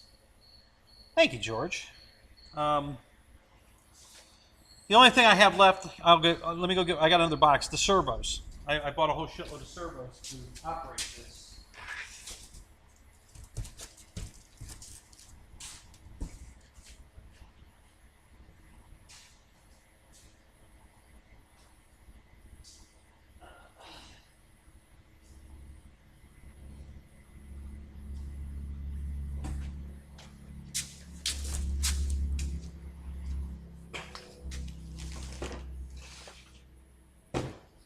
Oh, for you guys that just got here, or didn't get here at the very beginning,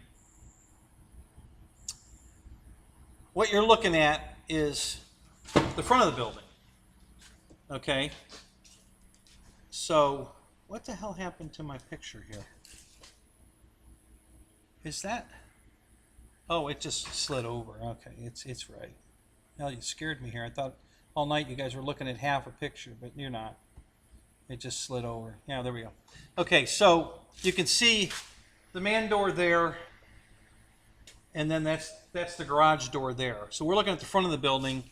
The tent is behind the camera right here, which I'm going to take down for now. The tent's coming down because if I'm going to start building the hobby room, and that's where I have to build it. So all the boxes that are back there are actually going to be moved up here to block off. I'm going to build it like the apartment's going to be. So I'm going to build an airplane wall of boxes that's going to simulate where the room starts, which is only going to be about 5 feet in, maybe 6 feet in from the door.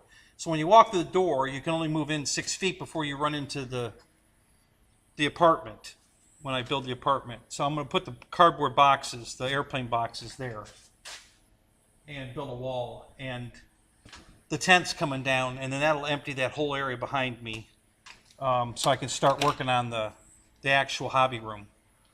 But that's what you're looking at. So this is the front of the garage now. Before the camera was pointed the other way, and you were looking at the back of the garage, but I had all the boxes blocking the wall, so you couldn't see it. But now you can see everything.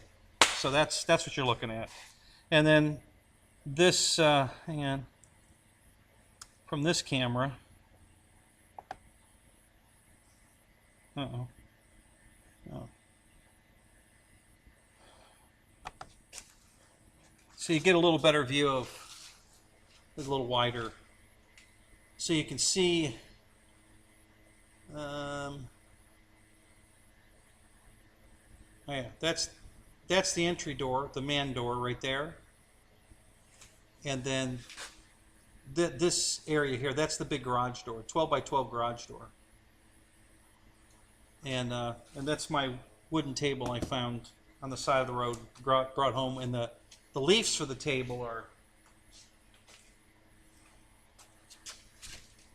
I don't know if you can see them. You can see them from the other camera. So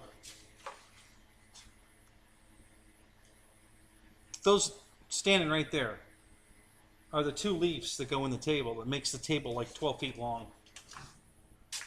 So it's on the side of the road, free. Somebody throwing it away. Very cool. So I threw it in the back of the wagon and brought it home. So that's build table number 2, glass patio table, build 1. Build 5 is another glass table that's inside the tent. There's another table there. That's build table 3, and then there's a table over there where that canopy, the Carbon Z canopy, is sitting. Right there under, yeah, there it is, right there. That's the Carbon Z canopy. That's sitting on build table number 4. So I got 5 build tables. We're going to be having something on every table, and then I got a cart that I'm going to roll around. We're going to try to... Michael Bear, what's up, buddy? I got your email. I have your phone number. Thank you, buddy. Thanks for reaching out. I love you. I love all of you guys.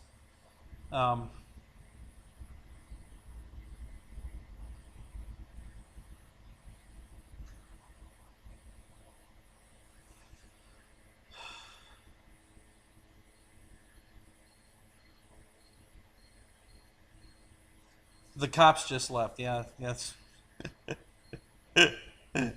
Minimum 3 batteries, 1 or 2 flight packs. Use 2 for redundancy, 1 for the retracts and turbine pack. Yep. Yep. That's so that but they're not, guys, you don't need a battery like this. Okay. You know, to run the retracts, and you know, it uses small batteries, smaller batteries, you know, like a 2200, you know, or even some, depending on what it is. You know, the brakes would probably run off of this. Okay. Because you don't put them on for very long, you burn them up. You can only just apply them for a few seconds to stop the plane, and then you got to release them. You can't leave them on, or you'll just burn them up. So it puts very little load on this for very long. So a little pack like this. So it's a lot of little packs that run the thing, not, you know, gigantic batteries that you fly with. You know, the turbine's doing all the work. The batteries are just there for operating servos and shit. So the flight packs generally are 4 AA packs, 4 AA batteries in a pack. Okay, that's generally a flight pack. So you're looking at 2 of those. But I'll probably use something different than that. Probably 2 18, you know, these are 2200s, but I'll probably use 2 1800s. I don't know. I don't know what I'm going to do yet. We'll see. You know, 2 cell packs, not 3 cell, 2 cell packs. That's plenty of voltage to run everything. And so, anyway. Oh, let me get back to opening the box with the servos in it. Gotta find my Blitzen knife. Is Dave still here? There it is. You still in here, Blitzo?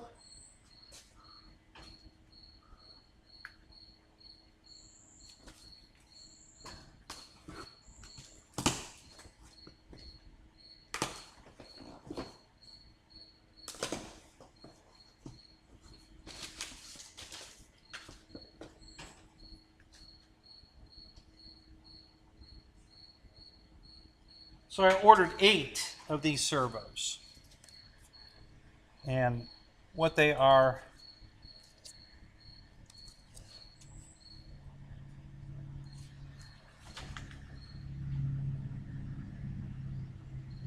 the HS 5625 MGs.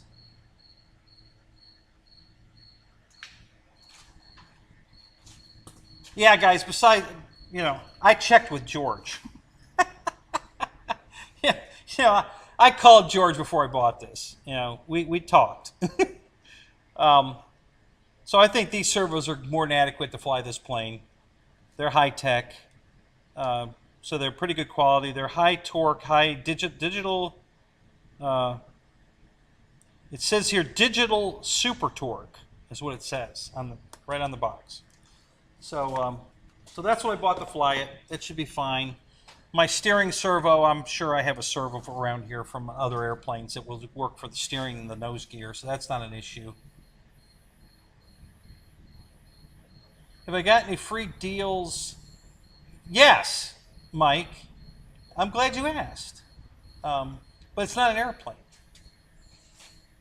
I talked about it at the beginning of the show. We'll just touch on it for like 30 seconds, guys. Don't run off on me. So this is still on sale, guys. All right, 8th scale infraction RC car, comes with the battery. Okay, radio ready to run. It's got what they call a 7-cell nickel metal hydride battery pack in it. That it's already everything. It comes out of the box just like this. The battery's installed, the body's on. You just take it out of the box and pop these 4 clips, take the body off, charge the battery that's in there. You don't even have to take it out of the truck. You can leave it in the truck and charge it. Comes with the radio, which is sitting right, oh, it's over there. 179 bucks, guys, on sale, free shipping. All right. If you don't have a surface vehicle, it's got oil-filled shocks, the suspension, this thing just hugs the ground. It doesn't bounce around and none of that. This thing is just hugging the ground. You know, I did run it out in the grass. It does grass ops. It will run around out in the grass, but it's really an on-road car. But if you're, you know, you could definitely, our runway is definitely smooth enough for this to run up and down the runway at the field, no problem. Because right now the yard's rutted up pretty bad, but it still handled it. It was bouncing over some of the ruts and stuff, but no problem. It worked great. So for $179 right now on sale, guys, free shipping, this is a deal. So go to Tower Hobbies and get yourself one.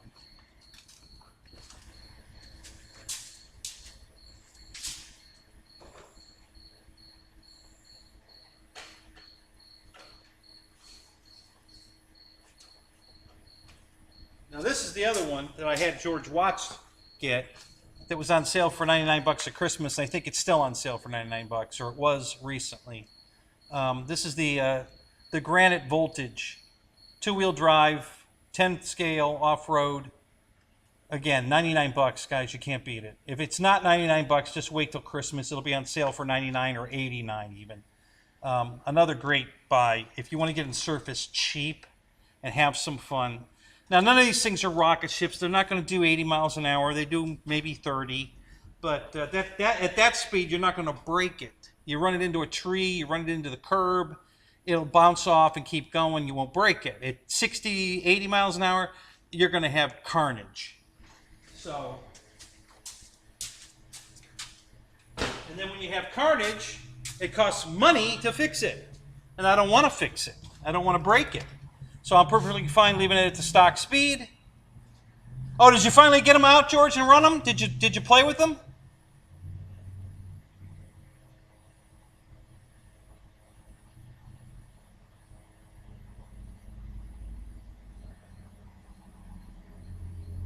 You leaving me, Holly? Holy monkey? All right, man. Hey, thanks for showing up. Welcome to the show. It's good to see you, man.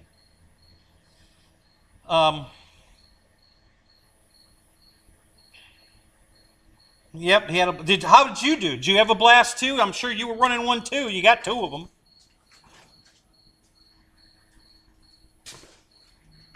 Well worth the money, right, George? I mean, my God, for what was it? You paid $85 for yours or $99? It was under $100 for each truck. You know, money well spent.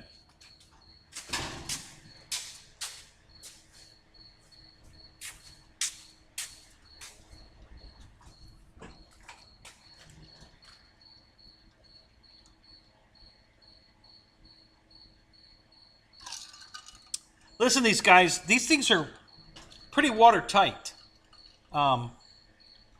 So on a rainy day when you can't fly, now you got something to do, you know, even at the field, you know, running around out in the rain, out in the water. It's fine. It won't hurt it.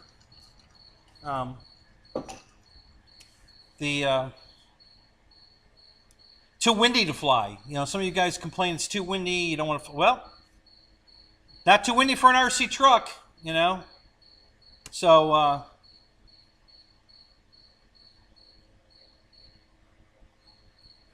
it's got a lot of crap in here, Michael.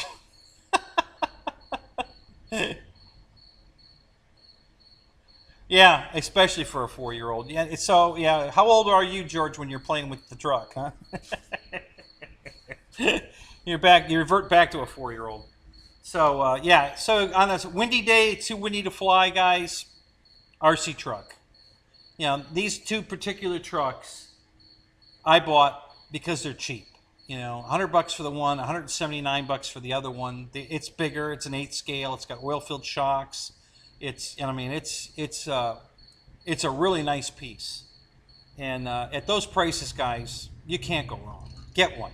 I'm telling you. Listen, I don't make anything on this. I'm not an influencer for Horizon or Tower. I don't make a dime on it. I'm just telling you from the bottom of my heart that these 2 are worth what they're asking for on sale. These prices are $120 off on the infraction.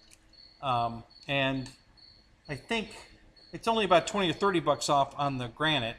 But, you know, they're well worth those kind of money. I mean, they're cheap as hell. So I highly recommend those 2 vehicles to give you something to do on a rainy day or a windy day. You can still play RC.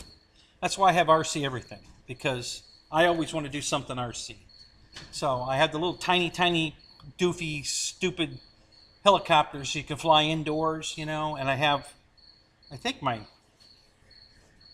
little tiny whoop, you know, that little tiny Ford quadcopter. That's laying around here. I fly that around. I mean, you know, just, you know, on rainy days and windy days, there's RC something to do, you know. So yeah, we got, you know, drift cars, and you know, I buy a lot of toy grade stuff too, guys. I'm not stuck on hobby grade, but those two hobby grades are super nice. They really are.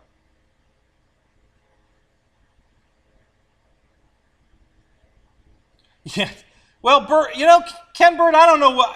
It's funny you bring that up now. All right. So let me tell you guys what I do, guys. I am not picky about food. All right. So one of the guys at work that cleans the buses tells me that he spends $800 for him and his wife and his two kids. And I'm like, on what? And he says that's a week's worth of food. And I'm like, what are you buying? Like all brand name, high dollar shit, nothing on sale? Yeah, pretty much. And I'm like, you're an idiot. All right, I just left Publix yesterday. I bought everything that was a BOGO. Nothing went, well, all right, there were 3 items that went in the cart that weren't BOGOs. But everything in the cart was BOGO. Everything. All right, so I bought some Bold Check Mix. They were buy one, get one. I bought salads, buy one, get one. So I bought 2 of those. So I got 4 for the price of 2. I bought, they had this tropical, a gallon of this tropical drink was on sale for $1.99 that I really like. It's normally $3.29. It was on sale for $1.99. Buy one, get one. It's on sale for $1.99. Buy one, get one. So I bought 4 gallons of that, paid for 2. What else did I get? Bottom line, I got out of the store for $96, bought a month's worth of food, okay, between the salads and I bought 2 steaks, a big bag of grapes. Those are the only 3 things that weren't a buy one, get one, were the steaks and the grapes. They were on sale, but they weren't buy one, get one. Everything else was buy one, get one. I spent $96 and I saved $79. And that's enough food to last me for a month. You know, I won't have to buy any more food. Between what I already have and stuff and what I bought. You know, so yeah, if you do the BOGOs like I do and you don't care about brand or whatever, just, you know, oh, he's back again. Somebody get him. George. Yeah, Frank, get him. Get him. Fred, get him. There you go. Fred got him.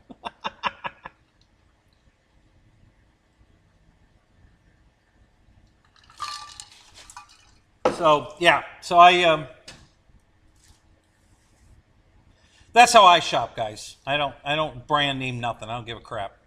If it's on sale, if it's a BOGO, I buy it because I'll eat anything. It doesn't matter. So I've got a really nice salad in the house. I'm going to eat here in a little bit when I get done here. I need to sit down. My back's starting to hurt. I don't know if I can sit down and see. I might be hidden behind the airplane here. Let me see. Yeah. Almost.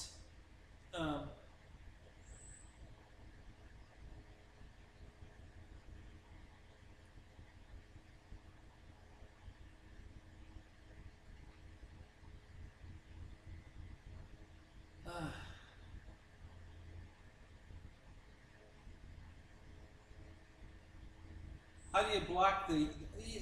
You on the little over to the right. There's the 3 button, the 3 little dots. Ken, you're not a moderator. You can't do it. Let me make you one. Hold on. I'll make you a moderator.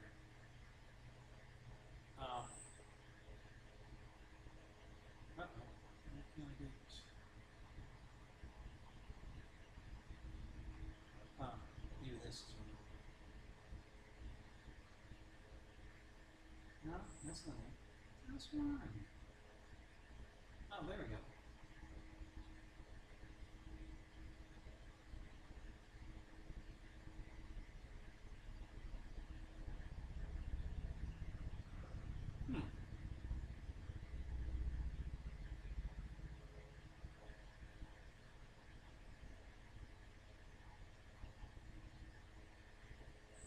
Well, Ken, for some reason, you don't exist on my channel.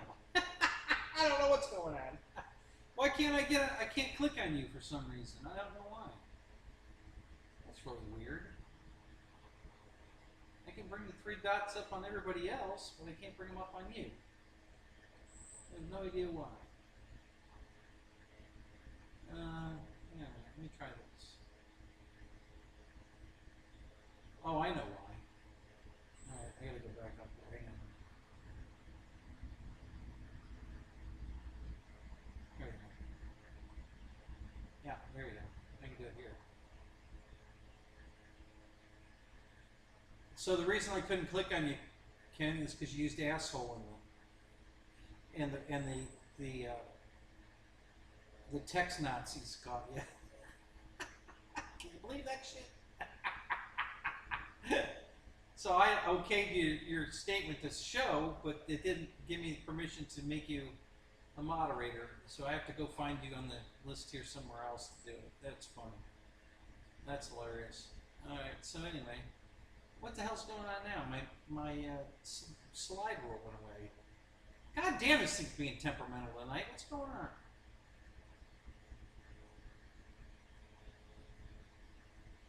There we go. All right.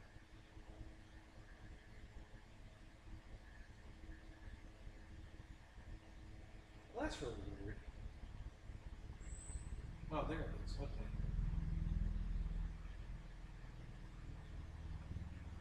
There you go. You should have a wrench now, Ken.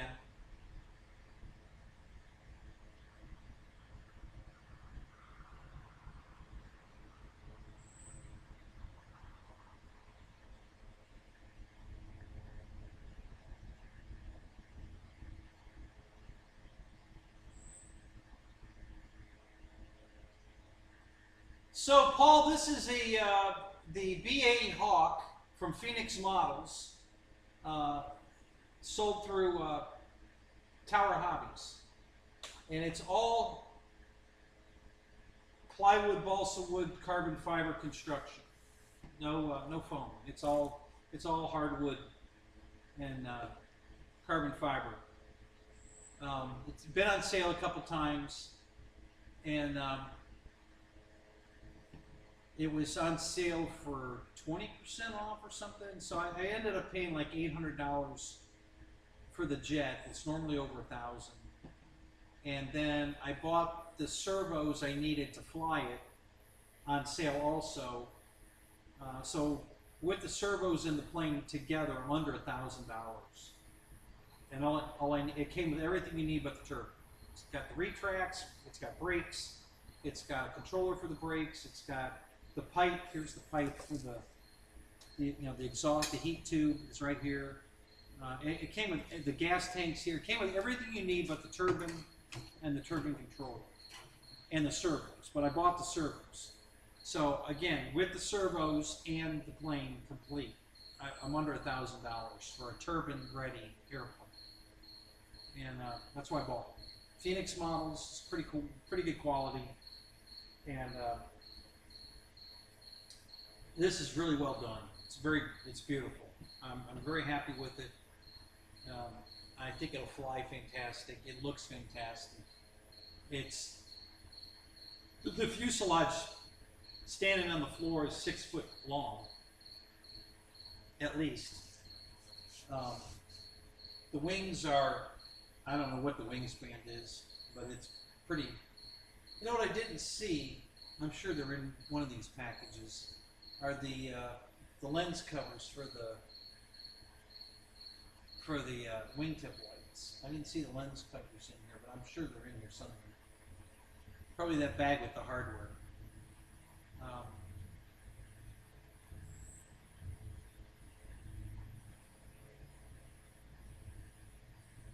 Yeah, exactly, Michael. The turbine's the the minor part. So my plan is to make this a dual. I'm going to set it up for an EDF also, and I'll probably fly it as an EDF until I get a turbine. But I'm going to set it up to be both. And the reason I'm doing that is because if I'm at if I take it to an event that happens to be, you know, like if it's gonna, it'll probably just live in the trailer, you know, my airplane. So if I go to an event that doesn't allow turbines, I can pop the turbine out, pop an EDF in, and just, and I'm going to set it up so that I can have access to putting battery packs in the plane on the CG, you know, and leave the fuel tanks in there. The fuel tanks will be empty, so there won't be any weight. The fuel tank weighs nothing, empty. So, and I'll be able to fly it as an EDF, and then on places where it's a turbine-ready field and I can fly it as a turbine, I'll pop the EDF out, pop the turbine back in. So,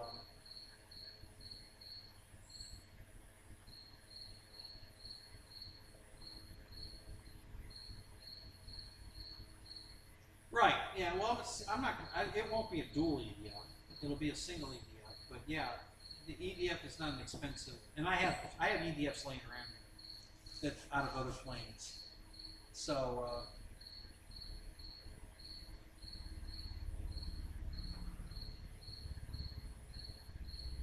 George, thanks for coming again. You know, I'm here, buddy, if you want to talk.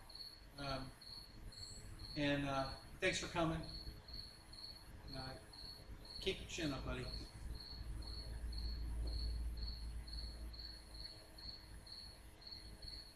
Eddie K, what's up? I don't know how many people I had in here tonight. Anybody know what the highest live count was? Looks like about 35, maybe. Looking at the little what do they call that thing? The graph. Yeah, looks like about 35 was the maximum. But we've been out for quite a while, and the views are good, and you know everything looks good. So thanks, guys. Appreciate it.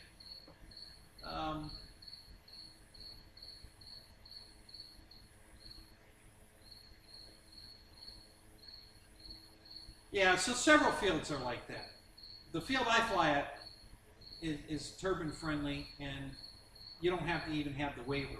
It's not an AMA field. So if you want to come fly a turbine and you don't have the, you know, the sign off on your card, it's not a problem.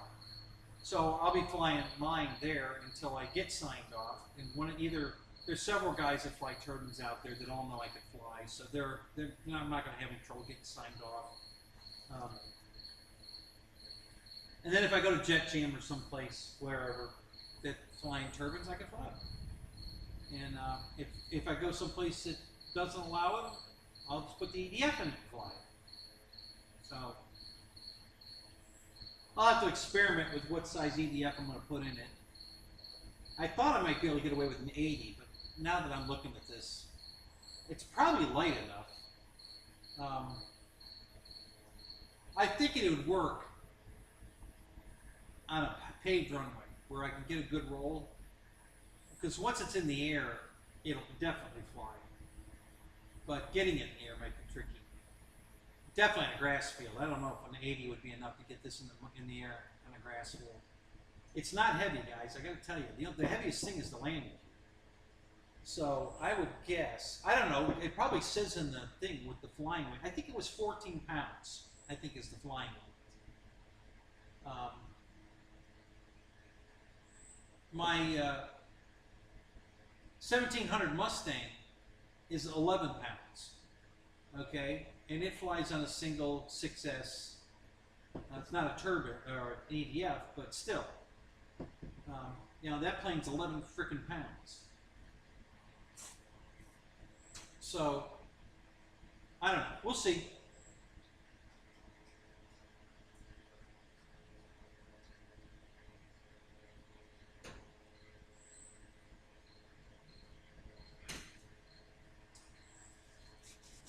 Might have to go to a 90, or maybe I have to go, I know it'll fly on 120. If I buy an EDF, a 120 EDF, it'll definitely fly. So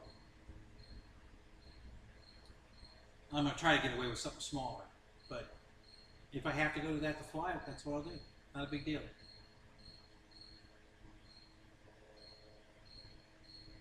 Oh, you can barely hear me? Really?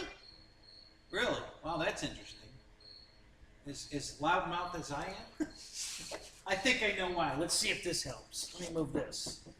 Okay, can you hear me now?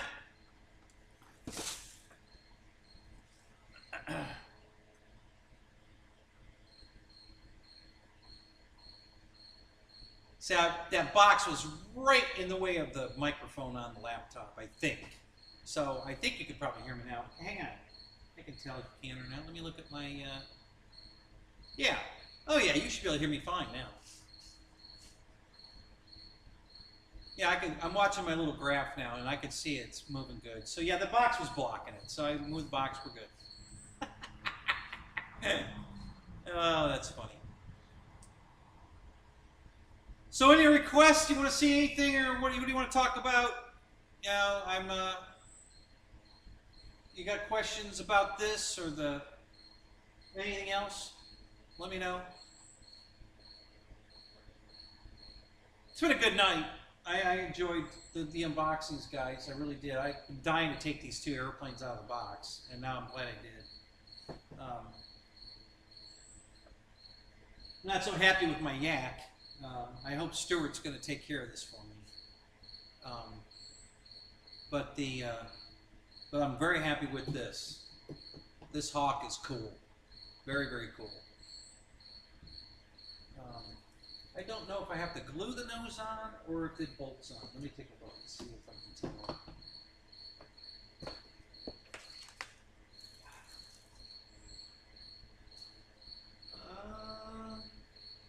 I think it glues on.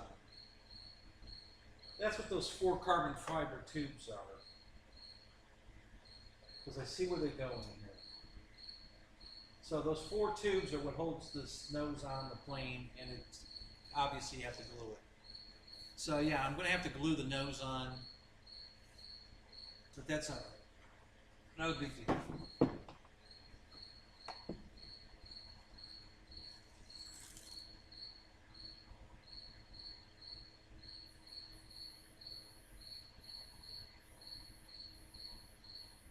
You guys can hear crickets? I don't hear any crickets tonight.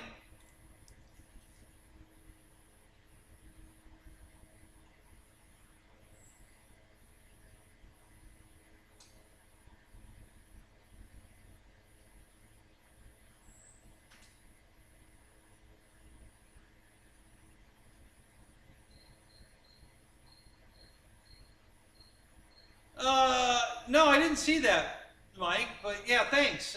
Yeah, $9 for the cow. Yeah, but I think Stuart's going to take care of this for me. Jeff's gonna get a hold of Stuart. I'm sure Stuart will either get a hold of me or we'll have a 3-way conference call. But I think Stuart will take care of it. You know, they'll probably just send me another airplane, and they probably won't want this one back because they probably won't want to pay the shipping to get it back. But we'll see. But that's good to know that if I have to buy the cow, it's only $9. So, but I have a feeling that Stuart's not going to be very happy with my review of it as I unboxed it, because it wasn't very good.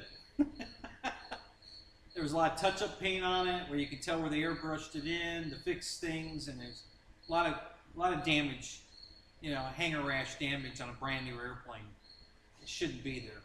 So we'll see.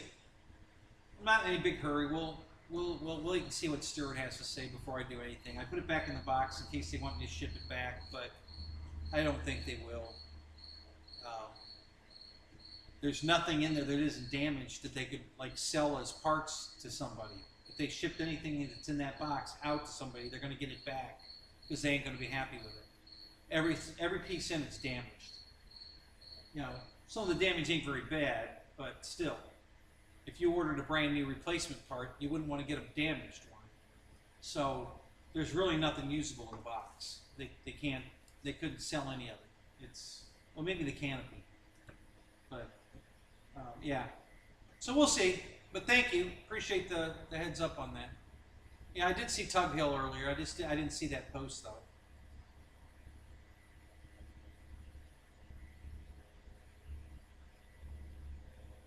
Oh, you weren't here for the unboxing of the Yak, Michael?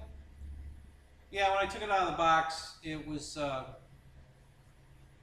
you know, the wings came out first. Both wings had compression marks in them, a couple of gouges, small gouges in them, and then touch-up paint, where they took an airbrush and touched up the paint. You could see where the airbrush had, you know, filled in, you know, it left that halo around each airbrush mark. Both wings, and then the fuselage, the cowl was crushed. And it didn't happen in shipping because the box is undamaged. There's no damage on the box whatsoever. So the idiot that put it in the box damaged it. He probably dropped it on the floor before he put it in the box, and then just shoved it in the box and shipped it. So, so the cowl was completely destroyed. I didn't really see any other damage on the fuselage. And the rest of the fuselage looked okay. The rudder had damage on it, and both the horizontal stab both had damage on them. You know, hangar rash in a brand new airplane. So yeah, it wasn't a very impressive unboxing. I was very disappointed. Well, lately they've been better than that. See, Michael, this is the kind of stuff they used to do all the time. And then when you call them and say, hey, you know, this is all damaged, they tell you to go pound salt. You know, they didn't know when I started buying with Hobby King right when they first opened. And, you know, it was a fight like you wouldn't believe to get anything out of them. They were just adamant that we didn't ship you a damaged piece. You must have damaged it, take it out of the box, or whatever. I mean, it was just ridiculous.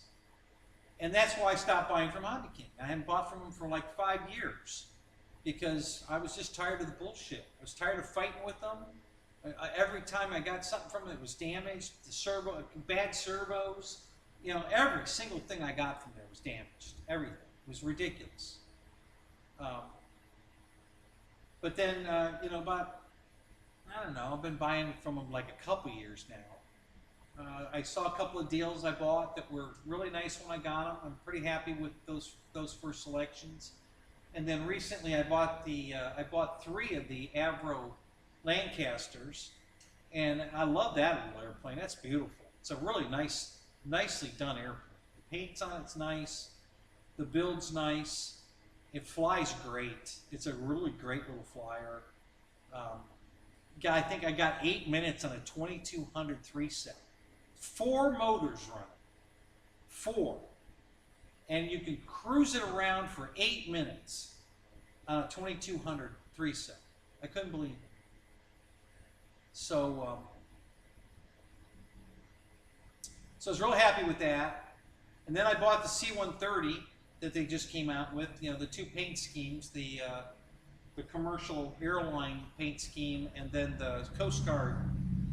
And the Coast Guard one wasn't on sale, but the civilian one was. So I bought it, and no damage on anything. It came out of the box perfect. No damage, everything was beautiful, looked great, beautiful. So I bought the Yak on sale, because it was on sale also. I bought the same day I bought and I unboxed that C-130 3 weeks ago. I never got around to opening this other box because I've just been so busy. So I did it tonight, and it was a mess. It was terrible. So this is the first plane I've gotten from Hobby King. You know, I had a Tundra in the old original green and silver, and when they came out with these new paint colors, I was like, oh, well, I want a new color. I'd rather have the red, white, blue one. So I sold the green silver one at the flying field, and I ordered the red, white, and blue one. No problem. It came perfect condition, no servo problems, everything works. It was fantastic. Oh no, this guy's back again? All right, I'll take care of it this time, guys.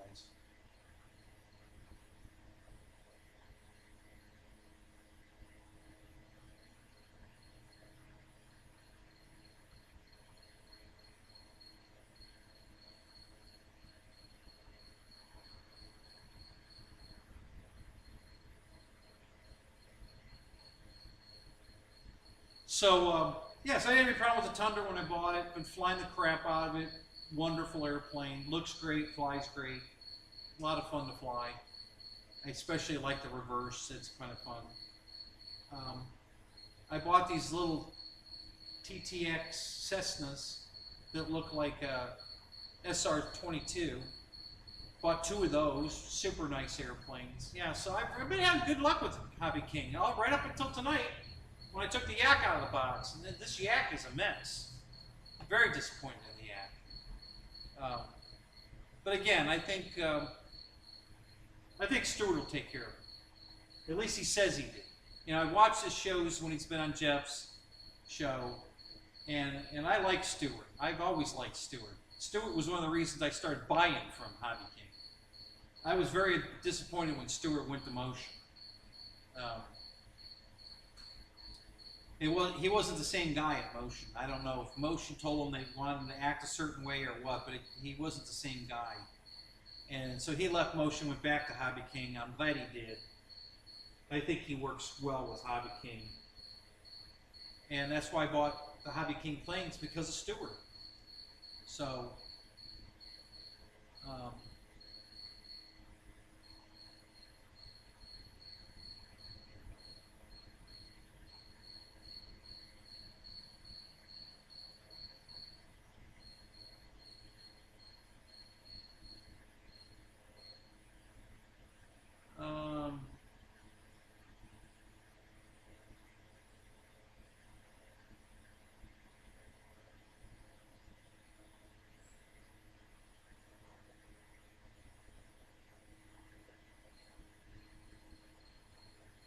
sorry guys, I was reporting our little bot. So, Journo, what's up? How you doing, buddy?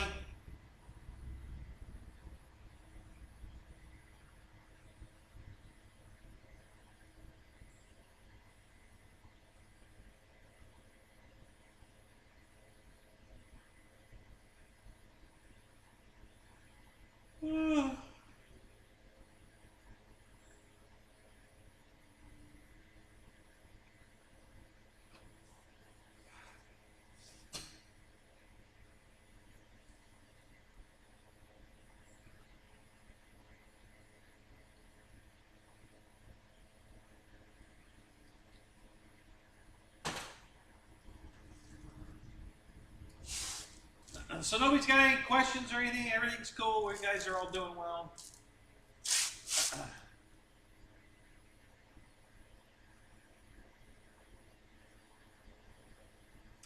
I gotta say, my numbers tonight on the video are great. Holy crap. Really good. Number of views and watch time, average watch times, all the numbers are really great tonight, guys. Thank you so much. I miss getting that money. You know, I haven't gotten a paycheck from watch time on my channel in quite some time, because I stopped doing the live shows, and I don't make enough just regular watch hours to get me a paycheck. Although it's a very small paycheck. It's better than a poke in the eye. So, Keith Christie, what's up? Question for you. All right, what do you got?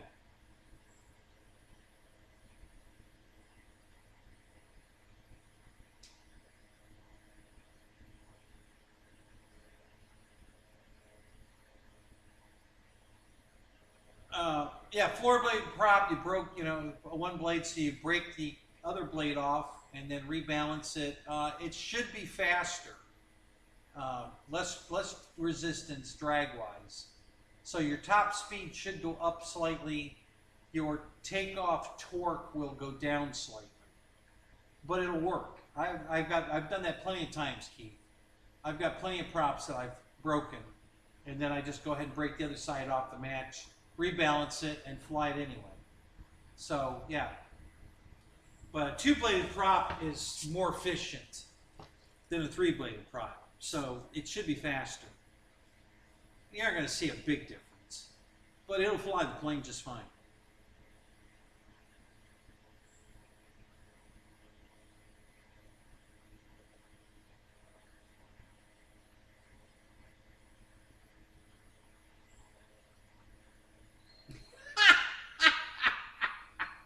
You get the yoga pants, are you, Mike? All right.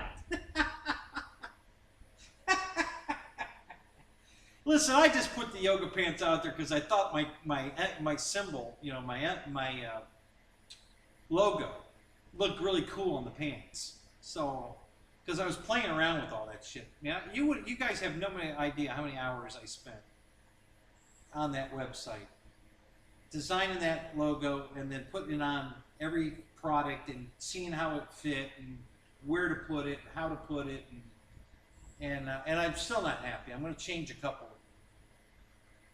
Now that I've seen them in person, they're going to get a little update. I'm going to change a couple of things, but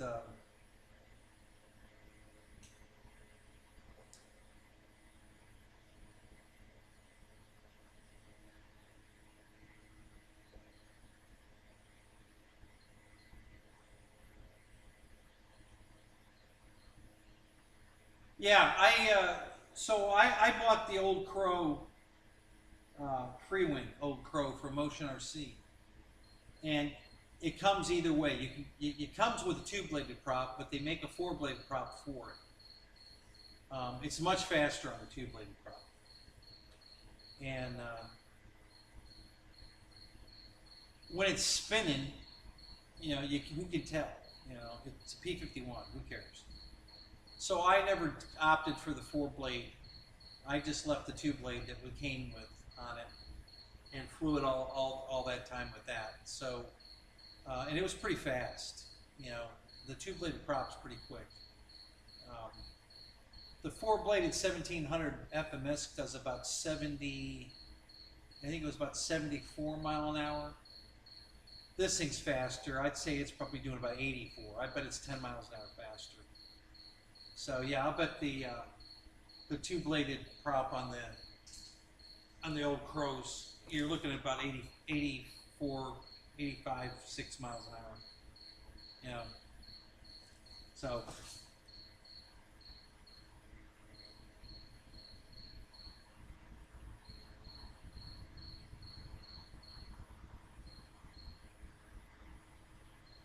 Oh my God, Dago Red on 6S? Holy shit. Yeah, that'd probably be a rocket ship.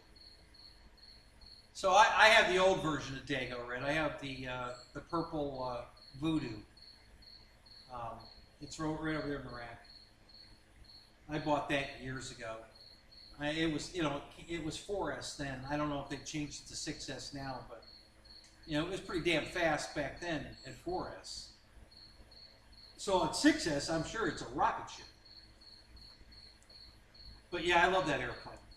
I'm actually recovering my 49-year-old pylon racer, my gas quarter midget pylon racer. It's a Mustang, and I bought the monocoat and the decal sheet to turn it into Voodoo. So I'm going to take it all down to bare balsa and do a little hanger rash repair work on it, and then I'm going to recover it in the purple, green, and yellow monocoat, and then put the decals from Voodoo on it, and that's going to be my redo of my quarter midget, because I love that Voodoo paint scheme. You know, I've always loved Voodoo, so I'm going to turn my old original quarter midget pylon racer into a Voodoo.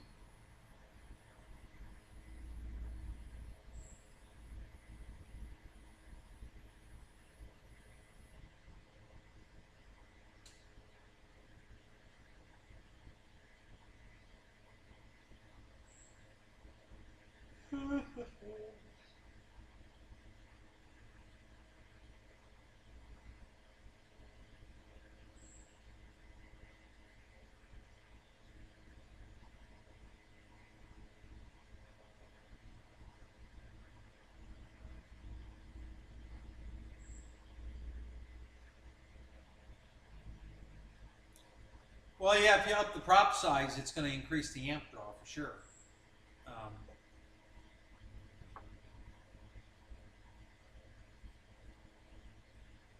But the only really test of that is you have to test the amp draw while it's in flight, because the load comes off of it once the plane's moving with the propeller.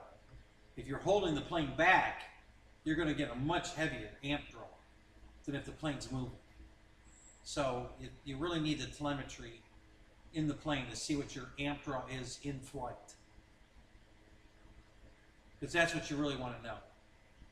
The amp draw on the ground while you're holding it is useless, really.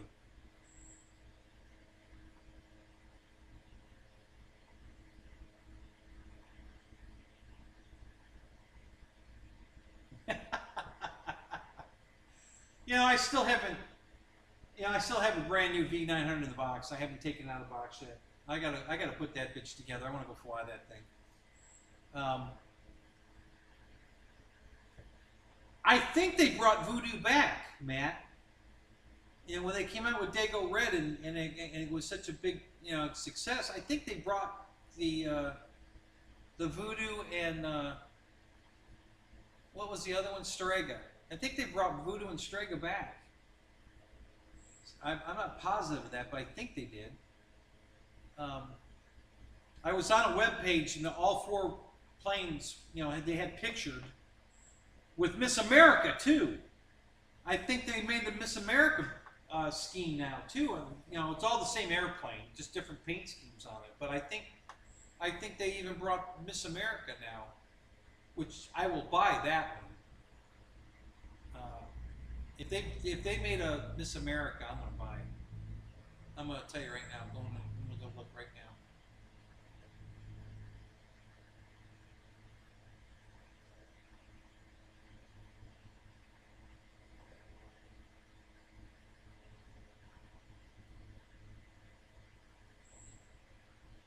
I want to say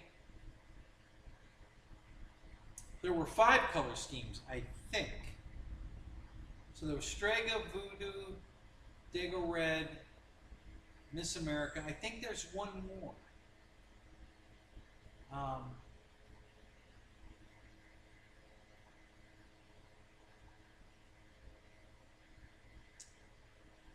What was that silver and yellow plane called? I can't think of it right now.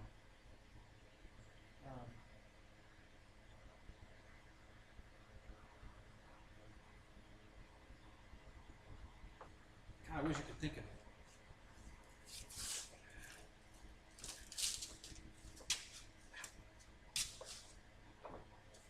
What do I do with my phone? Yep, there it is.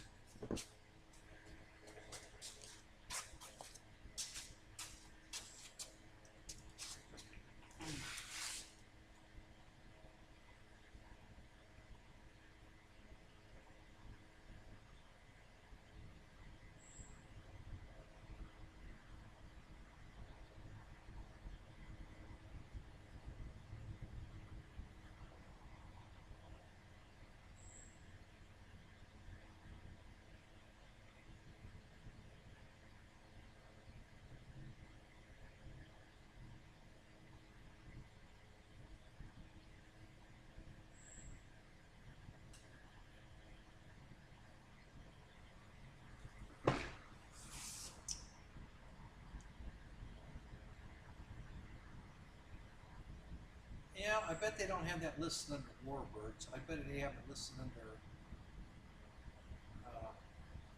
Sport Racers, I bet. Let's take a look.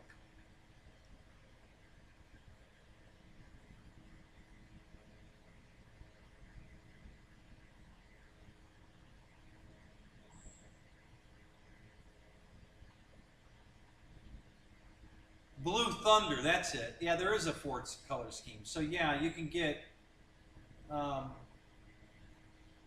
Voodoo, Blue Thunder, Miss America,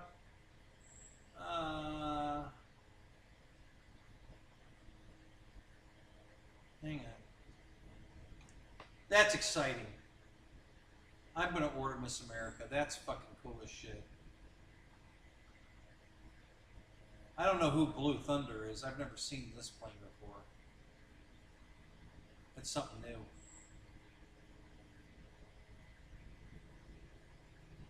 Miss America looks beautiful. God, I love that. Yeah, I'm definitely going to order that. I had the old Cox Miss America back in shit, the 60s. And that was so cool.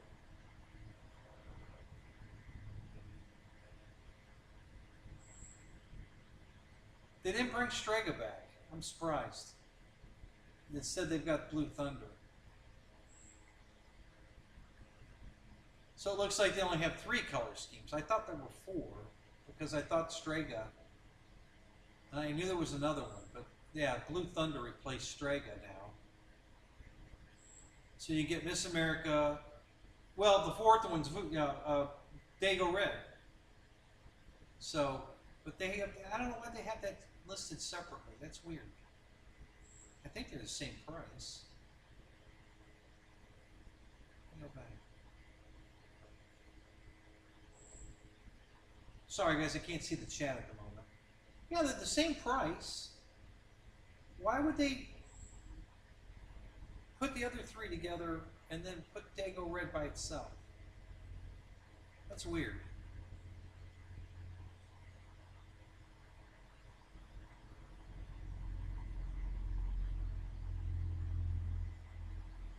Well, looking at the specs, everything looks the same, unless maybe these aren't 6S, they're still 4S. Maybe Dago Red's the only one 6S, I don't know. The same price. So yeah, there are 4 color schemes when you consider Dago Red. 3 and 1.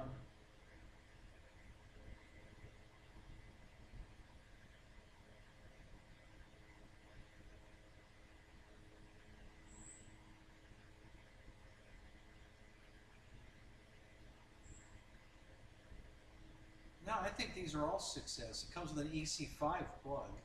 Jesus. Don't be down on a 4S.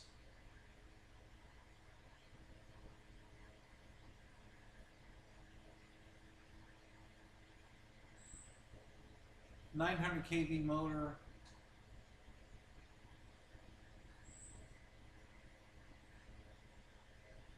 .160 kilometers an hour.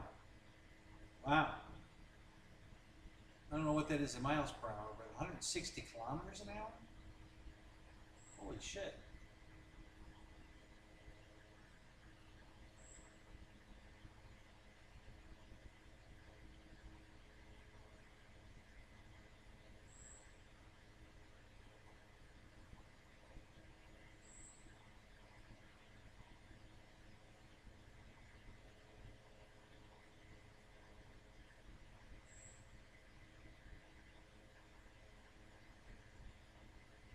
Oversized battery compartment able to accept up to a 4,000 milliamp pack for extended flight time. So is it 4S or 6S?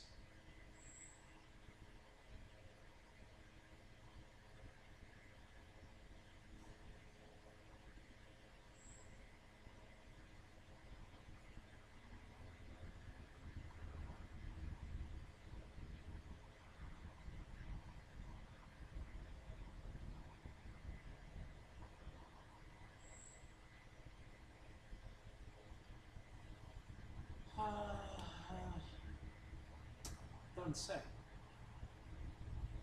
It's an 80 amp ESC. No, it says recommended battery 14.8, so it's 4S recommended battery. All right, there you go. So there it is. Yeah, so that's cool. They have 4 color schemes. I don't know what that Blue Thunder is. I've never heard of that plane before. Instead of Strega, they've got Blue Thunder. X, what's up? Oh my God, this guy's back again? Holy crap. Thank you, whoever just put him in timeout.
You think it does 130 with 130 miles an hour? 6S, yeah?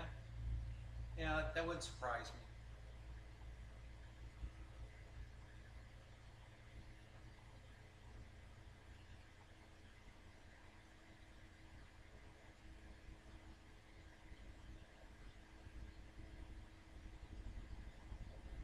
I can't read that. Hang on a minute. I gotta see what Mike was saying. That's funny.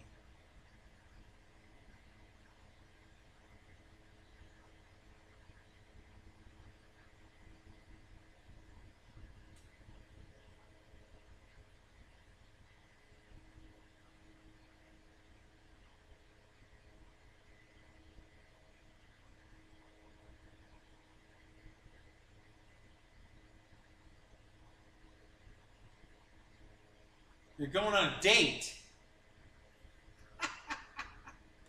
Me too. She keeps texting me.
Midget hooker strippers. Now, I'm working on that.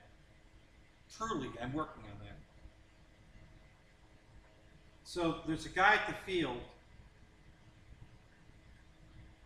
that his Facebook page has him surrounded by midget strippers. So I gotta find out if is he married to one of these girls? Are they just friends of his? Does he know them professionally? What's the story? And can I get them to come on my show? So I'm gonna work on that.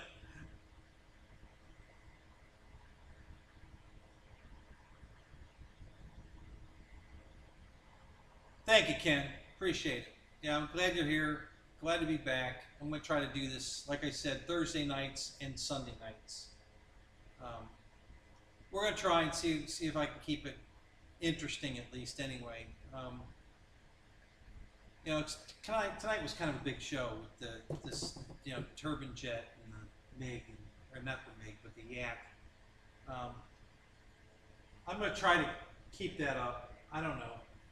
I'm so busy with everything, but I'll do what I can. I'm gonna try really hard to try to keep something going here. We might not be able to have a show as long as this one. You know, this was 4 hours,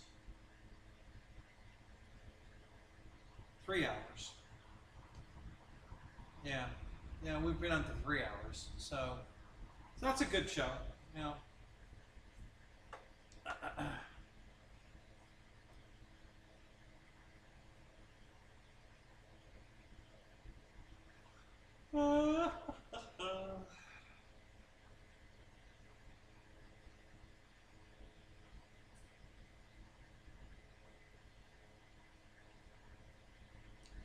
Well, that's what I'm hoping for, Michael. I'm going to try to do, Thursday nights and Sunday nights. Because Thursday night, I don't go into work Fridays till almost 3 in the afternoon, so I can sleep in. And same thing, Sunday I'm off Monday, so I can sleep in. So those two nights that work really well for me. There's one more night too. I could do.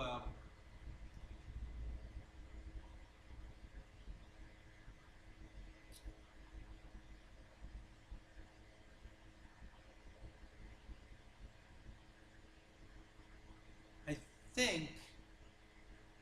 Let me think a minute.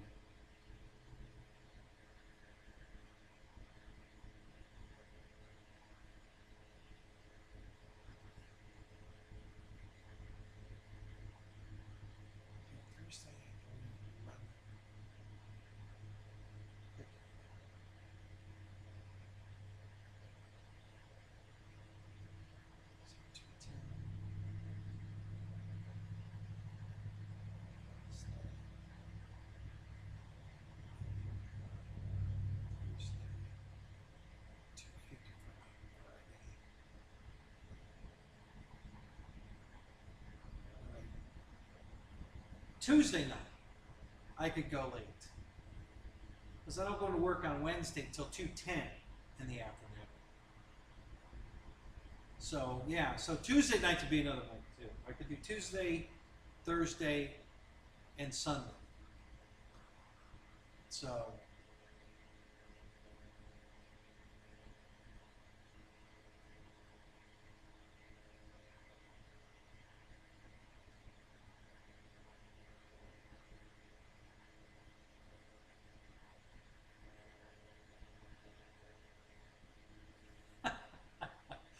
Thanks, Ken. Have a good night, man.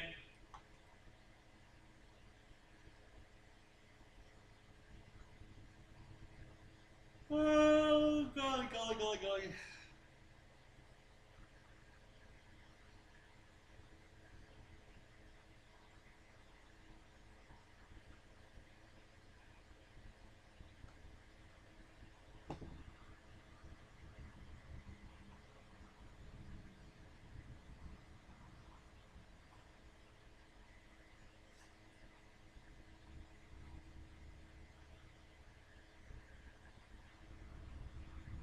Yeah, Fred.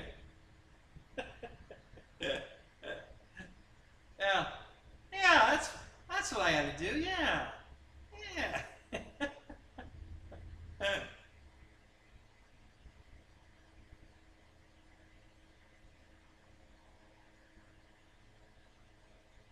So, you moving down here, Keith? Oh, sorry. Yeah, I know you were talking about selling the farm before, so you had mentioned moving to Florida. Is that going to be a reality? Are you going to move here?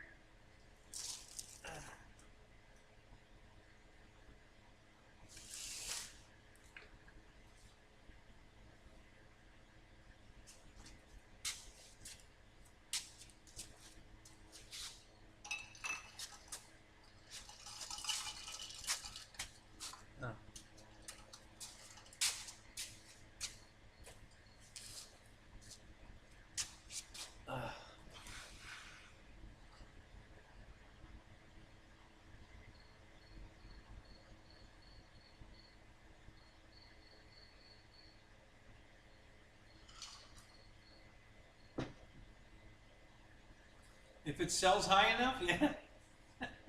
What do you think it's going to sell for? You got a prediction?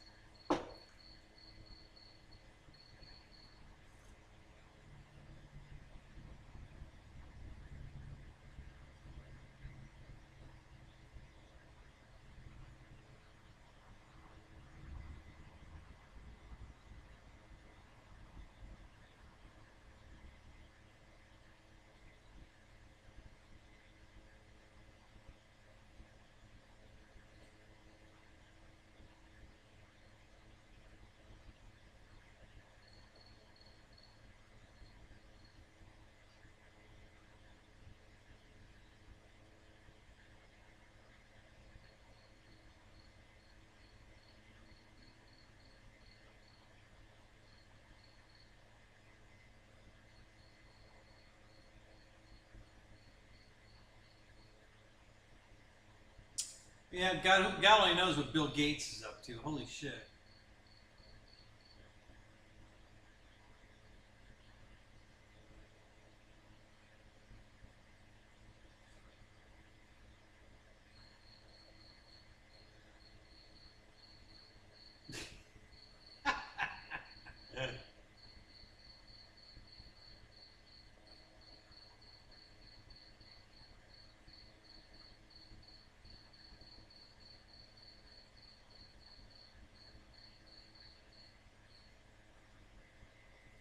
How many acres do you have, Keith?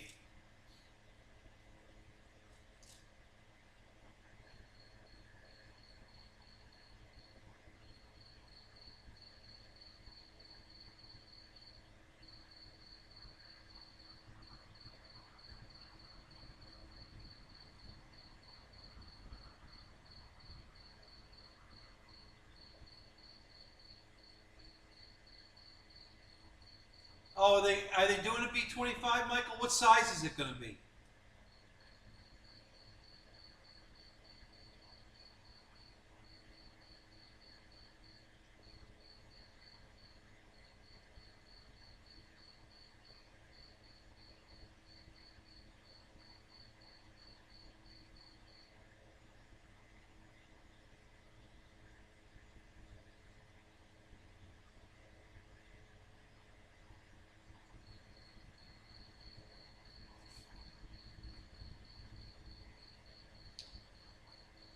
You have to split it. You mean the sale? You have to split the money with someone, or you have to split the property to sell it?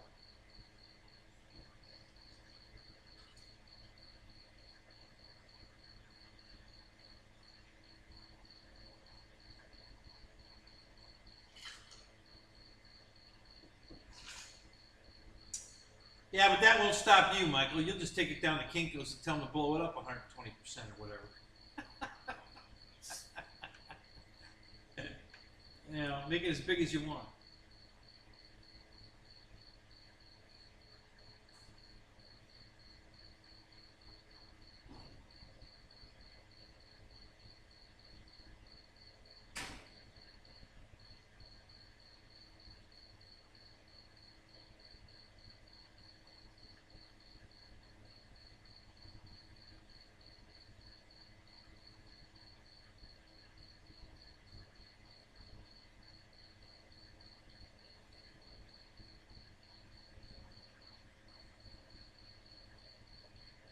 Gotcha. Yeah, you gotta split the cash with the family. Yep, I got you.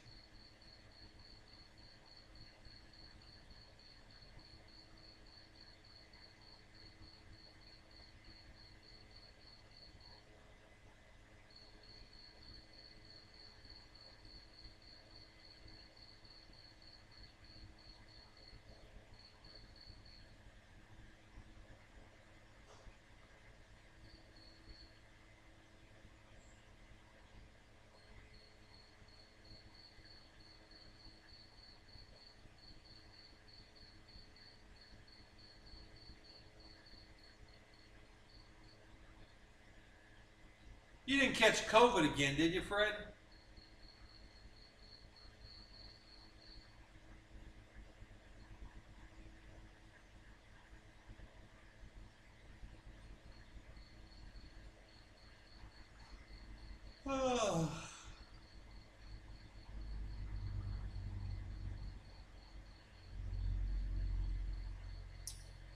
All right, guys, I'm going to call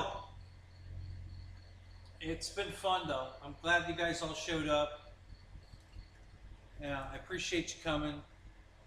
I hope you enjoyed my unboxing of these beautiful birds here. I think this one's going together just to put on display, you know, because it's just badass. This big ass jet is pretty cool.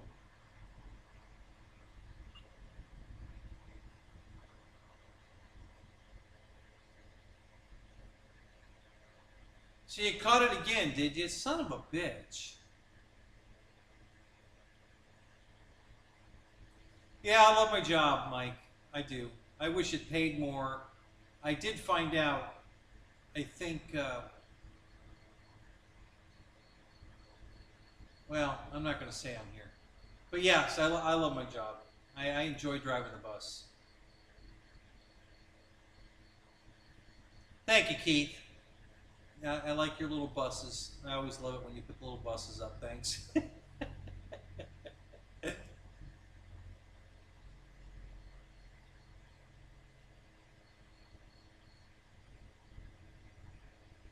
Yeah, Fred, no problem. And listen, I've missed, guys, I've missed doing the shows. I really have. I've just been so busy, and I'm still that busy. But I got to do this. I gotta get back on the shows. I miss it too much. So, you know, I've been burning trash all day today, burning wood from the trees. Worked on the motorcycle. I got the brakes finished on that. It's working great. I've got all these parts to put on the motorcycle, to put it all back together. And then I was working on the car and cleaning the house, cleaning the garage. I mean, it's just, oh my God. I've been trying to keep it all, you know, trying to get everything done. And it's just so overwhelming. I just got so much to do. But yeah, I got to get back on these shows. I'm not going to be able to do the 8-hour, you know, marathons anymore. But I can do 3. You know, so we're a little over 3 now, maybe 3.5, and I can do that. So, but anyway, guys, I'm going to cut it off. Have a great night. We'll see you again Thursday. I'm going to try to be on here again Thursday night. I don't know if I'll be able to make your fly-in tomorrow night, Fred, because I go into work on Tuesday. Monday's my day off, but Tuesday I have to be at work at 5 o'clock in the morning. So I can't do anything late night on Monday night because I got to get up too fucking early.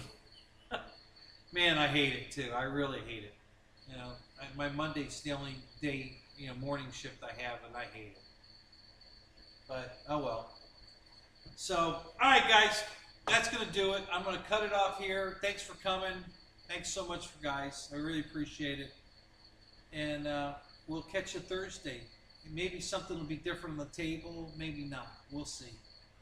But for now, have a good night, and we'll catch you all later.